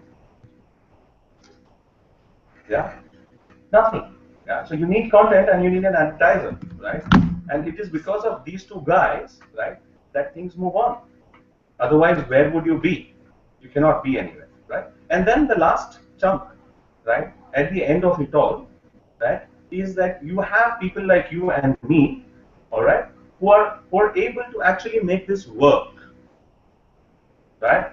So you got three key critical aspects here. The connect point is content, right? Therefore, it's an opportunity. If you want to look at making money online, build content, right? Affiliate and associate yourself with an ad network, and if you write good content, and if it is found worthy and people find your content welcoming and they come and read it, you make money, right? And on the other hand, the advertiser is always willing to spend, right? And you want to make sure that you make the money, therefore go to an ad network, right? So that you can't be sitting and you're a one-man blogger, for example, right? And you've got these 5 blogs running, and you want to call up 5 different brands, and they're always busy. What do you do? How do you get ads here? How do you make it work? Even if it was worth anything at all, right? You're going to talk to somebody, and then he's going to say, all right, terms and conditions, all right, we place an ad with you. Agency comes into the play. Then you've got a release order coming. You don't know how to handle it. What the hell? It is just give me an ad. And well, so therefore, the network. So the network comes into play and says, hey, both sides, just relax. I'm going to do it for you, and I'll pull you guys together. That's what it really does, right?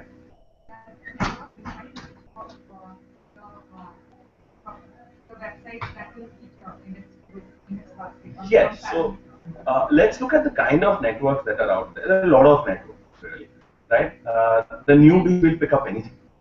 Those guys who are new networks will pick up any website with any kind of traffic. At the end of the day, they want some kind of business.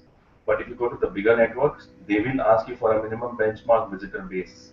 They will ask you for a Google Analytics screenshot, right, to support your claim that yes, you got visitors. And only then they will take you on the network, because they really are huge inventories. So when you're talking about a typical campaign on a larger ad network with a campaign worth maybe 25, 30 lakhs, yeah, you're talking about millions of impressions. And those need to be served, right? And those need to be accounted for. You just can't make an Excel sheet and say, I served so many impressions. It doesn't work like that. So you've got third-party tools which actually track ad impressions and clicks.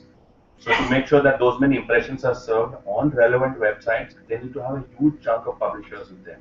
And most of these need to be sites which have got good visitor ratios. The reason is good content which keeps getting visitors again and again means that the content is valued. And it is amongst this valued content that an ad is expected to deliver much better than just about any content which is picked up from a newspaper or a news website. So that's the big difference. That's really what makes it work, right? So tell me.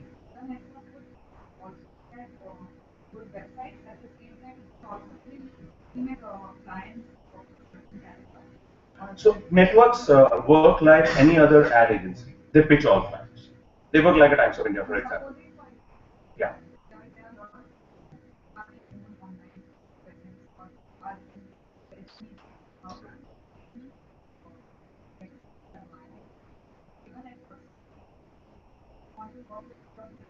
Not necessarily. So let's look at both sides of the spectrum. One is the publisher side, where the network wants to be sure of good quality of content.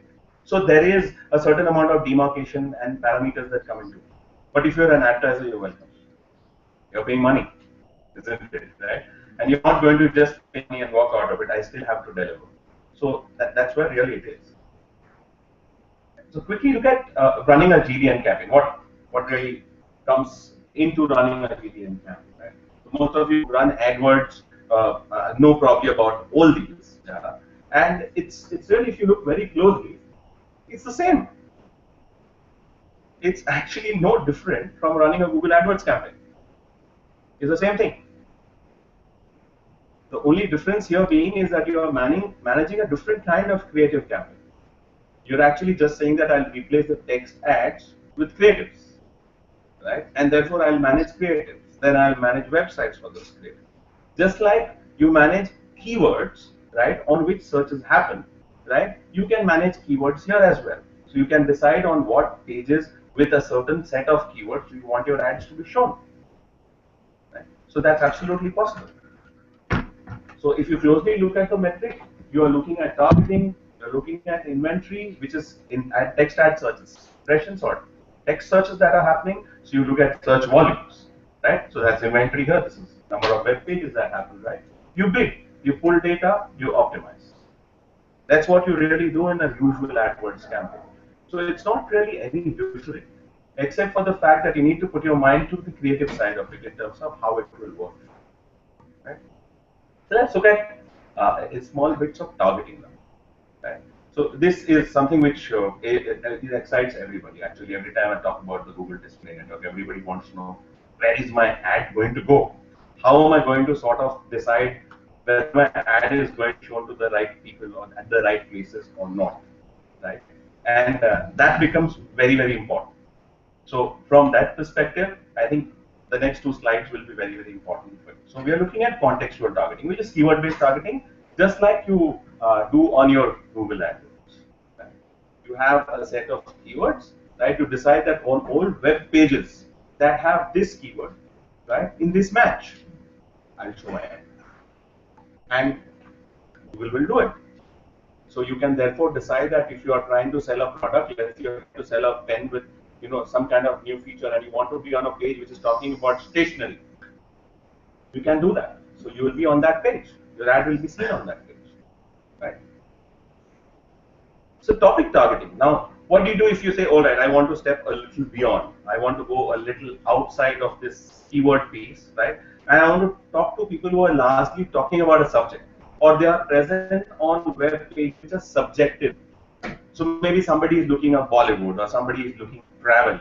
And I want everybody who's on travel. I don't have the bandwidth to look for those 50,000 keywords, right? And I say I want to belong to those. So then I can choose topics. I can say I want to be among the pages that are talking about travel, and your ad will be shown there. Yes, after you run the campaign. Yes, there is the Google Display Panel, which does give you a lot of information about travel sites, but it will leave it to your choice whether you want to pick up a page based on impressions, visitors, right, or expected delivery. So this metric, the moment you sort it on one or the other, you'll see the other goes for a toss, right? So yes, you've got a choice there in the planner tool, which can tell you what are the 10 sites in a particular category, right? And you can decide whether you want to do those 10 sites. Right? A very typical challenge faced by educational institutions who want to run display campaign. They want to be on web pages where students go. That's really a very broad category. Students play games, students do search, students are on social, students are reading lots of content, right? Students are very gadget savvy, so they are there. Now, what do you do about this? So a level 1 targeting here is called education. All students who are interested in education as a topic. So all pages that are talking about education is what you end up targeting. So that's how it really will work. Right? So it's interesting actually when you start running a Gdm campaign, you start realizing the possibilities and the immense possibilities. Sometimes it's overawing. You suddenly start feeling, my God, there's too much to do. But yes, that's what it really allows you to do. Right? So third is placement targeting. Choose your sites. Right? So you said keywords, and you said I don't want to do so many keywords. I want to go specific. I want to do a category, and now suddenly I want to do only X in this category. Go ahead and do that. Plug in your URLs and run your campaign. So there's nothing stopping you from doing that. Just a little bit of hard work to figure out where you want to belong. So suddenly you have this client who says, I want to be on these 5 websites only, right? And you call up these websites and they're saying X rate, and you suddenly figure it's going to be too expensive. Right? And you go back to the website and you go through some inner pages and you realize, hey, there's a lot of Google ads playing here. So why don't I actually go and do this? I use a Google Display Network and place my ads there. And you will see this happening successfully. Yeah, the Times of India news pages inside is full of Google ads. Right? And every time they do get an opportunity, one of the fastest selling properties called the skinning, which you see the 2 sidebars and the top ad. That's the skin. That's the only thing they control. So whenever there is a lack of advertising and you have tons of content, and anyway you are not going to monetize it, what do? You catch hold of a network and say, place ads please. Maybe from somewhere on search, organically somebody might just land up on this page, find this relevant, click on it, and bring some money in my bank. That's how it really is. You've got millions of pages, you'll see all pages serving ads. Yes.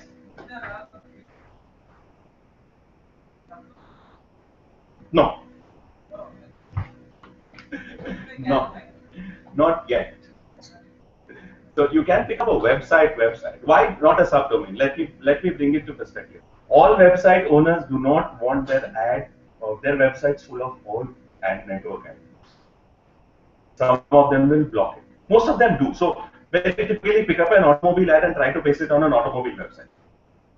So let's say you are Gadi.com and you are trying to put a Gadi.com ad on Carwale.com. Your ad will not come.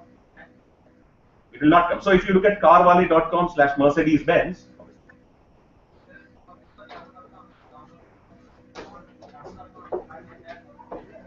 pardon me, I didn't get you there.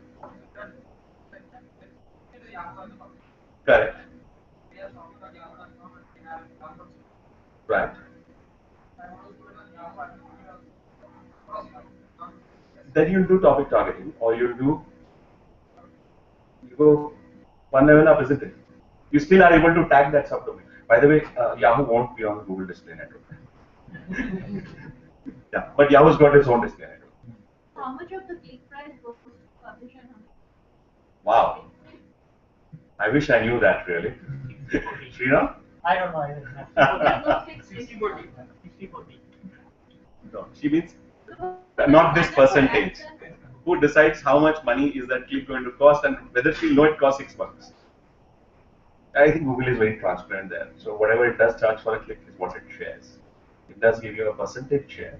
You'll not know at what price really that click happened. So if you started to know that, you'll start running an AdWords campaign at that price. Then you'll suddenly know, all right, you're suddenly one agency who says, I know the price of it. So that's what it comes at. So it doesn't really come like that. But yes, you make good amount of money. There's a fixed percentage that you get there, right? It's not just from Google Display, even YouTube has a similar platform. Yes.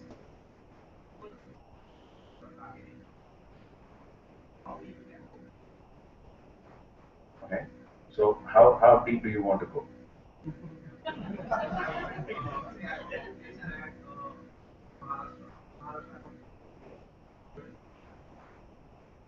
So okay, so first you're talking about within Maharashtra, you're talking about Mumbai, and so no, you can't go within Mumbai anywhere yet. Yeah, lat long targeting. There's something known as radius targeting in the AdWords console that does allow you certain leverage. It's a chance you'll take. Yeah, we've done it many times, right? So it is possible. Not that it's not possible. It's absolutely possible. I could do 5 miles with Mallard actually. Yeah, in the radius targeting matrix, but it really isn't 5 miles.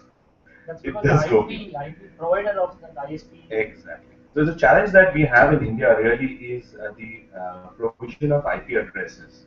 So the Bombay IP license belongs to a company in Assam also, and the IPs are used in Assam also. So many a times when you run a campaign in Bombay and you suddenly log one IP from Assam or from something like what was that? You found some Navghar or someplace. You suddenly start thinking, I never targeted it. How did it happen? That's because it's a Bombay IP. Google recognizes that as a Bombay IP, right? But it's serving somewhere else because early days when IP addresses were given, licenses were given. Anybody and everybody was pitching it. So this ज़्यादा दिया उसको मिल गया, right? So after that, it's not really been sorted. So it's not like the circles in which the mobile networks work, right? It's just been ad hoc. IP addresses have been allotted, and now of course the whole system is streamlined. But what is allotted cannot be turned around. So that's been allotted. That belongs to Mr. X. If he is situated somewhere else in the country, but it's a Bombay IP, it is. There is no doubt about it, right? So even for someone who's traveling with a data card, which is a Bombay tag data card, right? He will be a Bombay IP. But fortunately, the Google search system is smart enough to realize location, right? So from that perspective, you might not be served an ad 90% of the times. There's still a 10% which I would like to give away because it's not so strong right now. But to answer your question, more specifically, you could actually do zip code targeting in the US, right? So in the US, that lane which is out there has a zip code, and I can only show ads to people in this lane, right? It's not reached there yet, right? The only company that I know who's mapped all of the country is Domino's, right? That's how they are able to deliver that pizza in 25 minutes. Because for every pin code, they have mapped every building which is close to each Domino's store. It's a massive exercise and a brilliant exercise at that. Yeah, so they are the only guys that I know of who map the whole country and they can really deliver a Domino's pizza. So you pick up an app on your phone and you say, all right, I want a pizza. It actually goes to the store nearest to your address. And that's done via pin code. Right? So targeting. Right? So contextual. This is broadly in terms of context. Right? we are looking at keyword as a context, topic as a context, right? Or we are looking at selecting a website which is a context, right? So these three, in either ways, you go up the ladder or you come down the ladder, in some way offer you great amount of control on relevance. That what kind of relevant pages do you want to be on, right? At the second layer is audience targeting, right? So this is a very interesting concept, right? And it works brilliantly well if you have a campaign which is actually content driven, which is talking a lot of sense in terms of it has a person read. It actually captures the attention of a person and asks him to come to you for a purpose, right? So that purpose really digs in here. You can target an audience, some people who have been visiting a certain set of web pages or websites. So you can pick that up as an interest level. So you have the option of saying that people who are interested in travel or people who are interested in fashion and lifestyle. How does Google decide this? So Google actually does cookie-based tracking, isn't it? So the moment you start going there, the cookie is placed. It starts understanding what kind of web pages do you visit the most. And then you are placed in a behavioral bucket. That this is the kind of category that this person, he or she actually visits. And therefore, when somebody says, all right, interest category targeting, and bang, you see the ad. Yeah. Right? Then there's demographics, right? So age and gender-based targeting, right? So this is many times confusing to a lot of people because how does Google realize your age? What's this whole fundamental of me going and searching and I'm not telling Google my age, absolutely. I'm not showing that. I'm not telling anything. But trust me, not everybody really opens a Google email ID with a wrong date of birth. Many people forget that, right? That's level one. So when Google asks you for a date of birth, you suddenly start thinking, if I lose my password and ask me for a date of birth again, right? So old format, old formula, right? Then Google starts also looking at the kind of web pages, right, in terms of interest level and the age group that it can target. Within content, it can also understand fairly well now, right? If you are on a fashion accessory woman's bag page, you are a woman. Right? Okay. Right? There's a little bit of an inconsistency and confusion here when I talk about a game like cricket. Right? So I've tried it. I haven't yet figured or been able to figure why female targeting works in cricket, but it does. So there ought to be viewers, right? There's a very interesting piece on the Google Display Advertising page on Google itself. You should read this. There's a lot of content about these three forms of targeting, right? So here we're talking remarketing, and a lot has been spoken about remarketing. How many of you actually understand remarketing? Very few. How many of you actually visited a website and suddenly got so worried that one ad seems to be popping up every time you open another page? All right. So maybe has a view here saying it's irritating. All right. To the Americans, it's magic.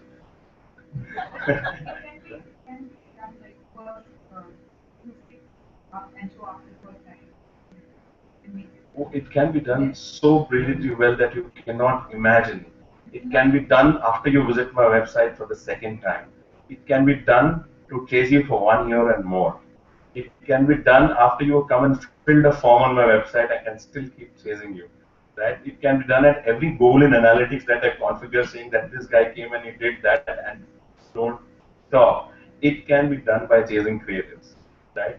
And it is a brilliant piece. Yes, lots of people do feel that it is intrusive in nature. Yes. It usually happens in e-commerce.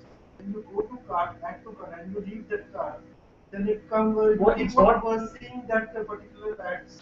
So actually, somebody therefore set the remarketing code to trigger when you left the cart. Right? So I can actually do this. I can say at this URL, if this guy completes step 2, right? And if he doesn't go to step 3, chase him thoroughly. It will display all those items which you will be shocked at the very magic that it's doing to you. You'll suddenly start feeling, how does my computer know what I was searching for 5 minutes back? Right? You'll really be shocked, right? So you can't figure, and it comes in all shapes and sizes. So if a page has got a 160 by 600, it's the same. Yeah? You've been to, typically now you go to a Myntra or a Fab Furnish or a Flipkart, and suddenly any website you're opening and suddenly only these ads. And you're like, what's happening? How does this guy know? Right? How is it simply possible to even do this? Yes. Clear cache and cookies. Right? So it's still cookie based, isn't it? So it's still very easy to figure out where you come from your IP. Right? And drops a cookie. The cookie keeps track of you. Right? And once it's captured it's captured. So unless and until you clean yourself up and say that browser clear everything, right? How many people actually clean their cache here on their browser? That's a smart lot we have now today. Yes.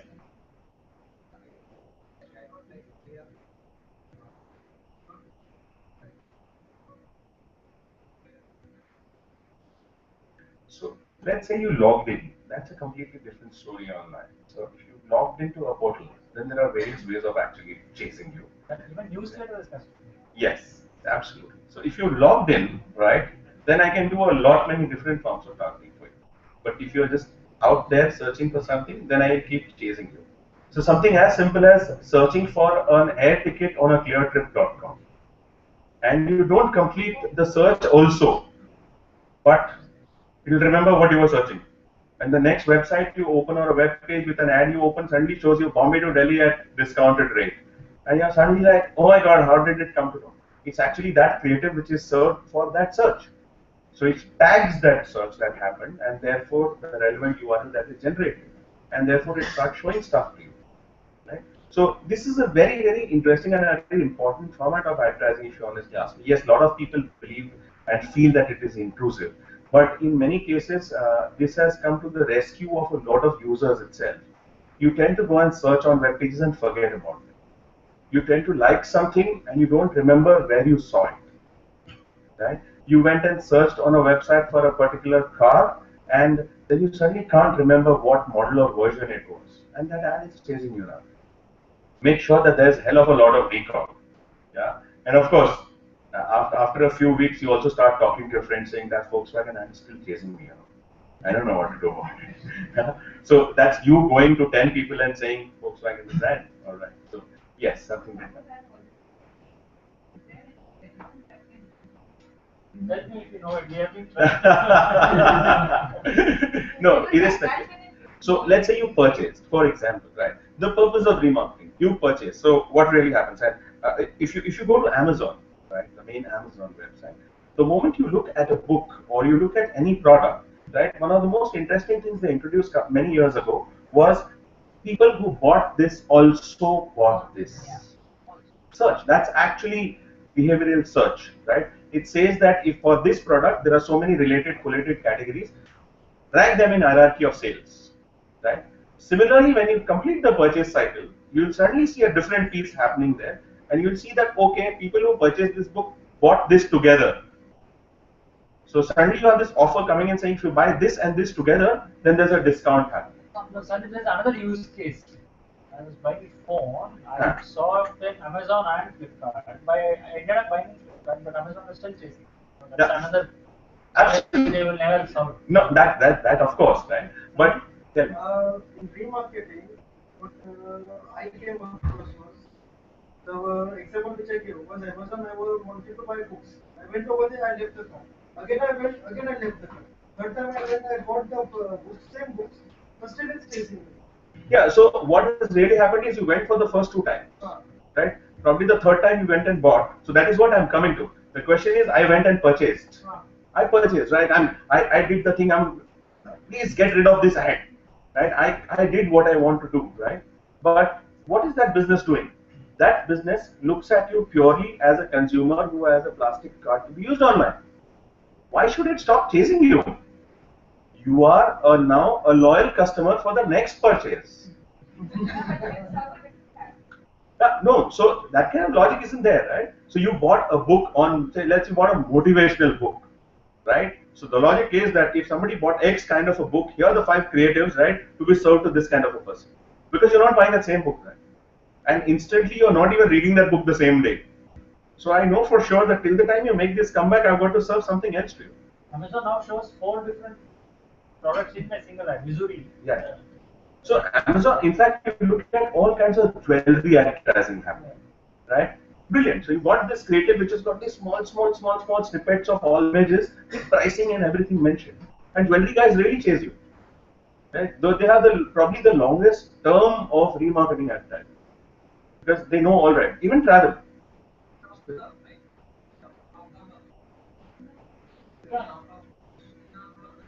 Yeah, so that of course, but how many people do it? Or how many people actually, and this is a very good forum that a lot of people actually here understand cleaning that cache piece, right? But not so many people really do, right? Many a times you're on the same browser for years, right? Many people don't even update browsers. Many people don't move from a Chrome to a Firefox and vice versa. You're on Chrome, all right, it's working fine. Everything is working well. Suddenly some crash, bug, something happens, then you start thinking, oh, is there another one? Yeah, okay, so let me try that. So, I mean, what really is happening is you are sitting in front of this thing and you are relaxed. You know the browser is doing its job, right? How many actually? A very interesting piece here. How many people here actually use add-ons on the Chrome browser? What kind of add-ons? Let's say how many of you use add-ons for image editing? How many of you actually use add-ons, right, to help you unplug something else? So, and another feature. So many times you got this inspect the page, for example. So there's some part of it, right? Correct. So few people there, right? So many a times what happens? Why do you use add-ons? Because the browser is not fully compatible. It's like having a phone with you and you need an app, right? You need an app because that app serves a certain function. Similarly, for a browser, the browser is not a full-fledged medium. It's not native really, right? So you need an app. So you actually build an add-in into the browser, right? By virtue of having the add-in, the browser ensures that you don't visit X website, right? It's keeping you within its fold. It makes sure that you're inside, right? So that's the brilliance of the model. The browser keeps you held, retained, e-marketing. The browser makes sure you don't go out. When you're looking for something and you'll see a Chotu pop-up saying there is an add-in for this. When you visit a web page, it's actually e-marketing. It's saying don't go anywhere else. It's all available here, right? So that is not intrusive, isn't it? That's helpful. Well, absolutely. You were looking for something and it gave you something in return. It's helpful. The same thing that the remarketing ad does. You went and looked for something and the guy says, hey, look, I've got something else for you. Now, if you don't want, say close. Got too damn irritated, then go do a search on your thing and remove that bar and get rid of it. Many people, in fact, they don't realize that when you go to a cnet.downloads.com or any of those websites, actually download a plugin. And it resides. It's an ad serving tool. And you keep deleting your cookies and your caching, you realize it just won't go. And you're completely lost. One that comes to my mind, and Apple is it's called Bonjour, right? It downloads when you download Safari. It keeps serving ads to you. It takes time for somebody to figure that it is this piece that is doing all the harm. And then you're suddenly opening it and you suddenly see, okay, because I use almost all the browsers out there because we have to, right? So I suddenly figure that every browser now comes with a little bit of a catch. Everybody wants to make money from advertising. Google Display Network. Right? So everybody is serving ads.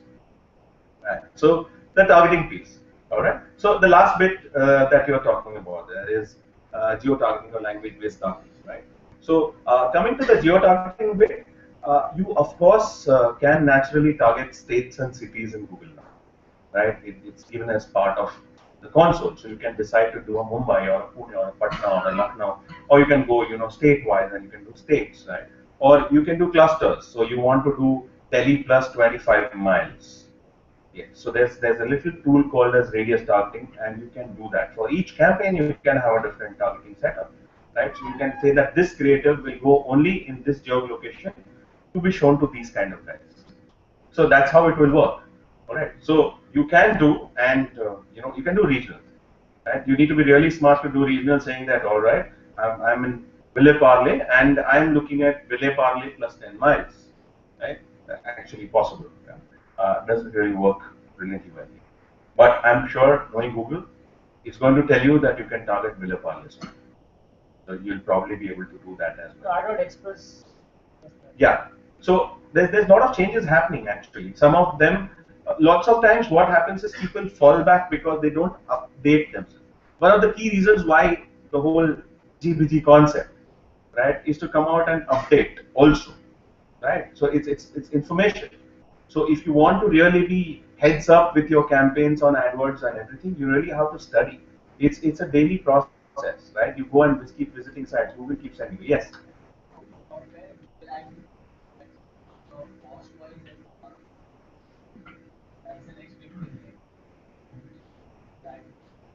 How? Actually, I mean, not that the first time this question has come across, but how do I compare a search engine to a social media? The first question at that point. Most of the people, everyone is on search. So at one level, at the very first level, I beat it. Most on social media and everyone on search. No doubt. So that's why. But yes, this is a comparison which keeps coming. You're saying something. Yeah? Right. Perfect.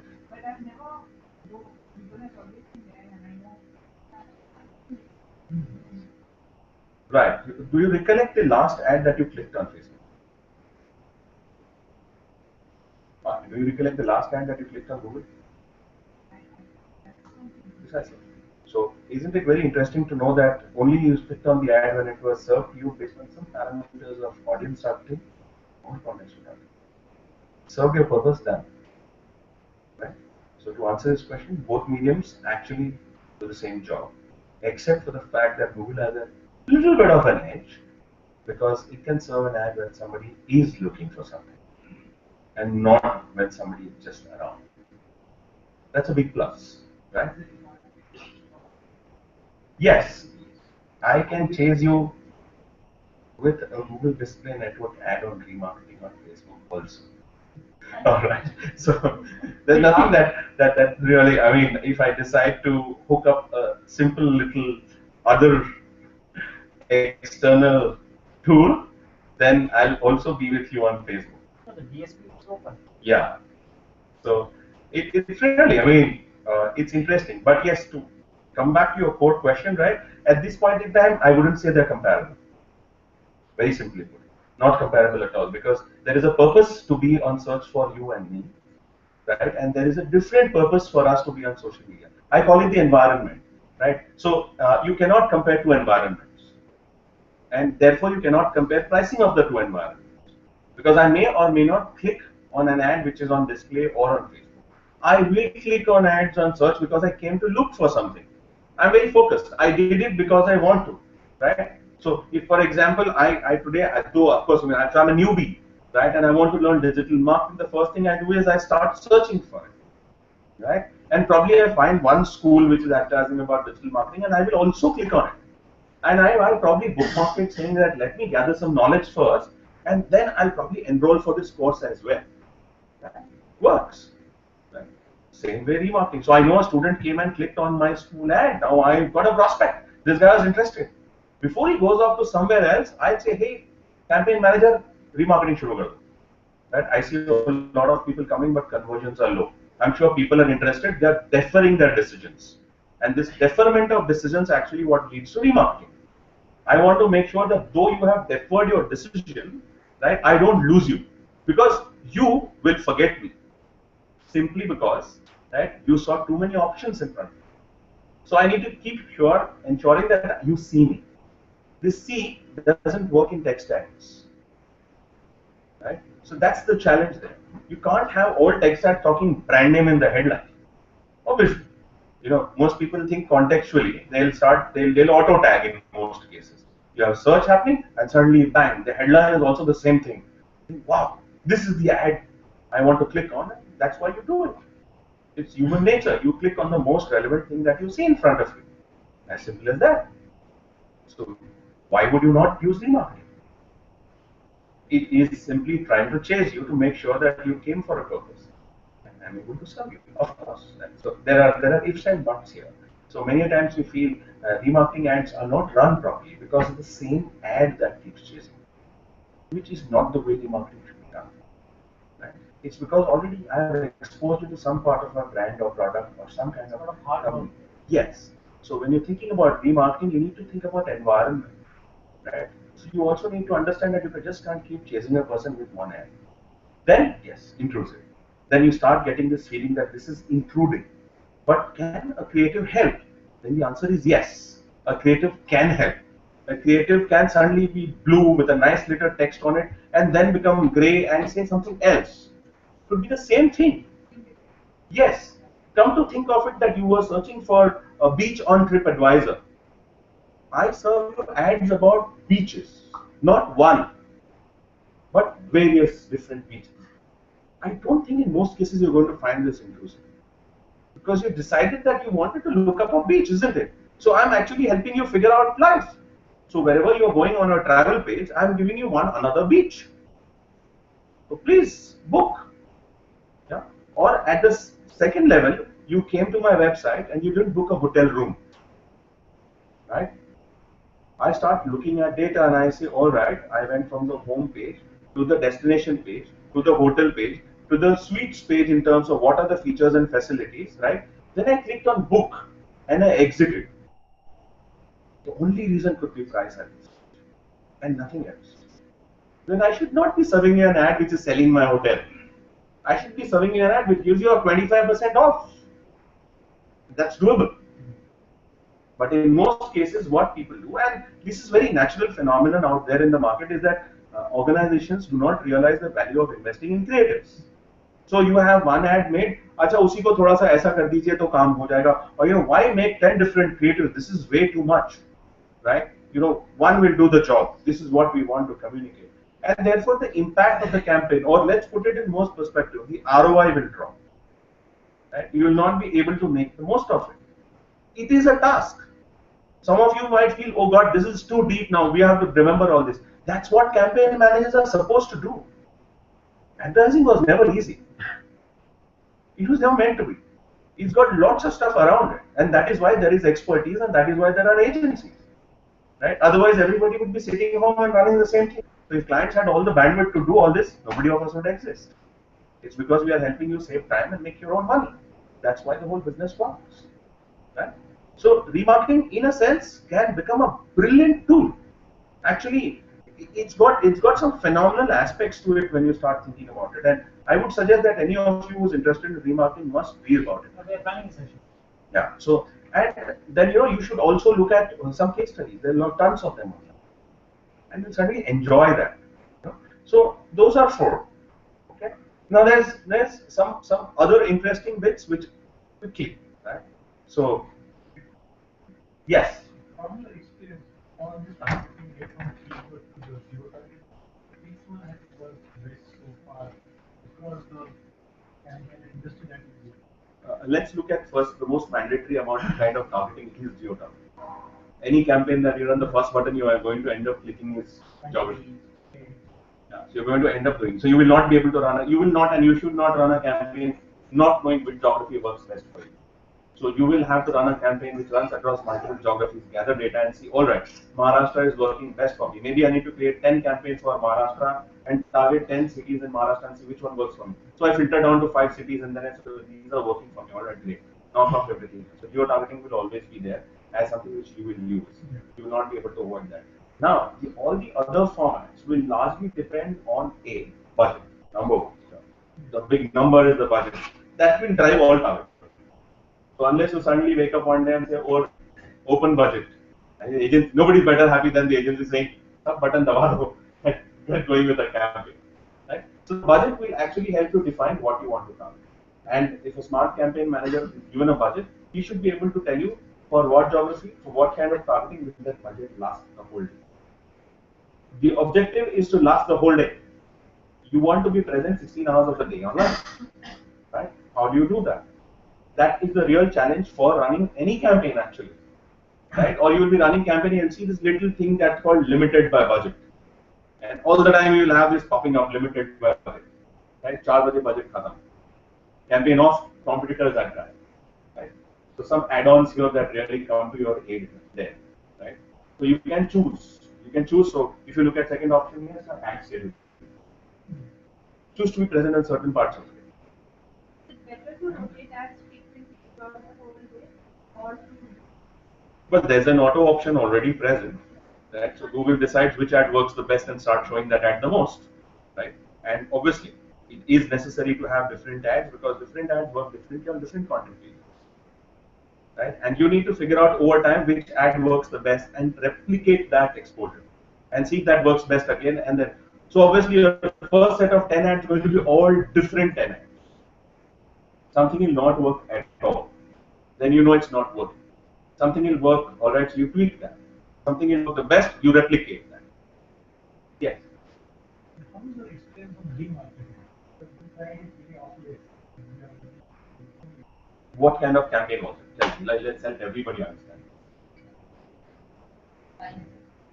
Good one. Yeah, we can, sure, please. Why not? Yes, guys, big fan. I realized that I was becoming a little too on the head.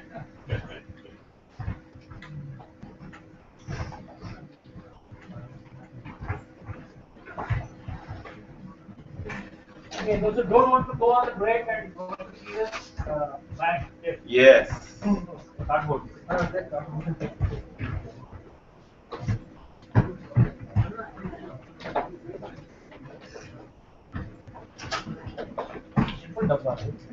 Answer to the apology. So you basically put your phone. Good photo. No, Break. So done it during the break. उल्टा करेगा ना बाबा. I was about to say.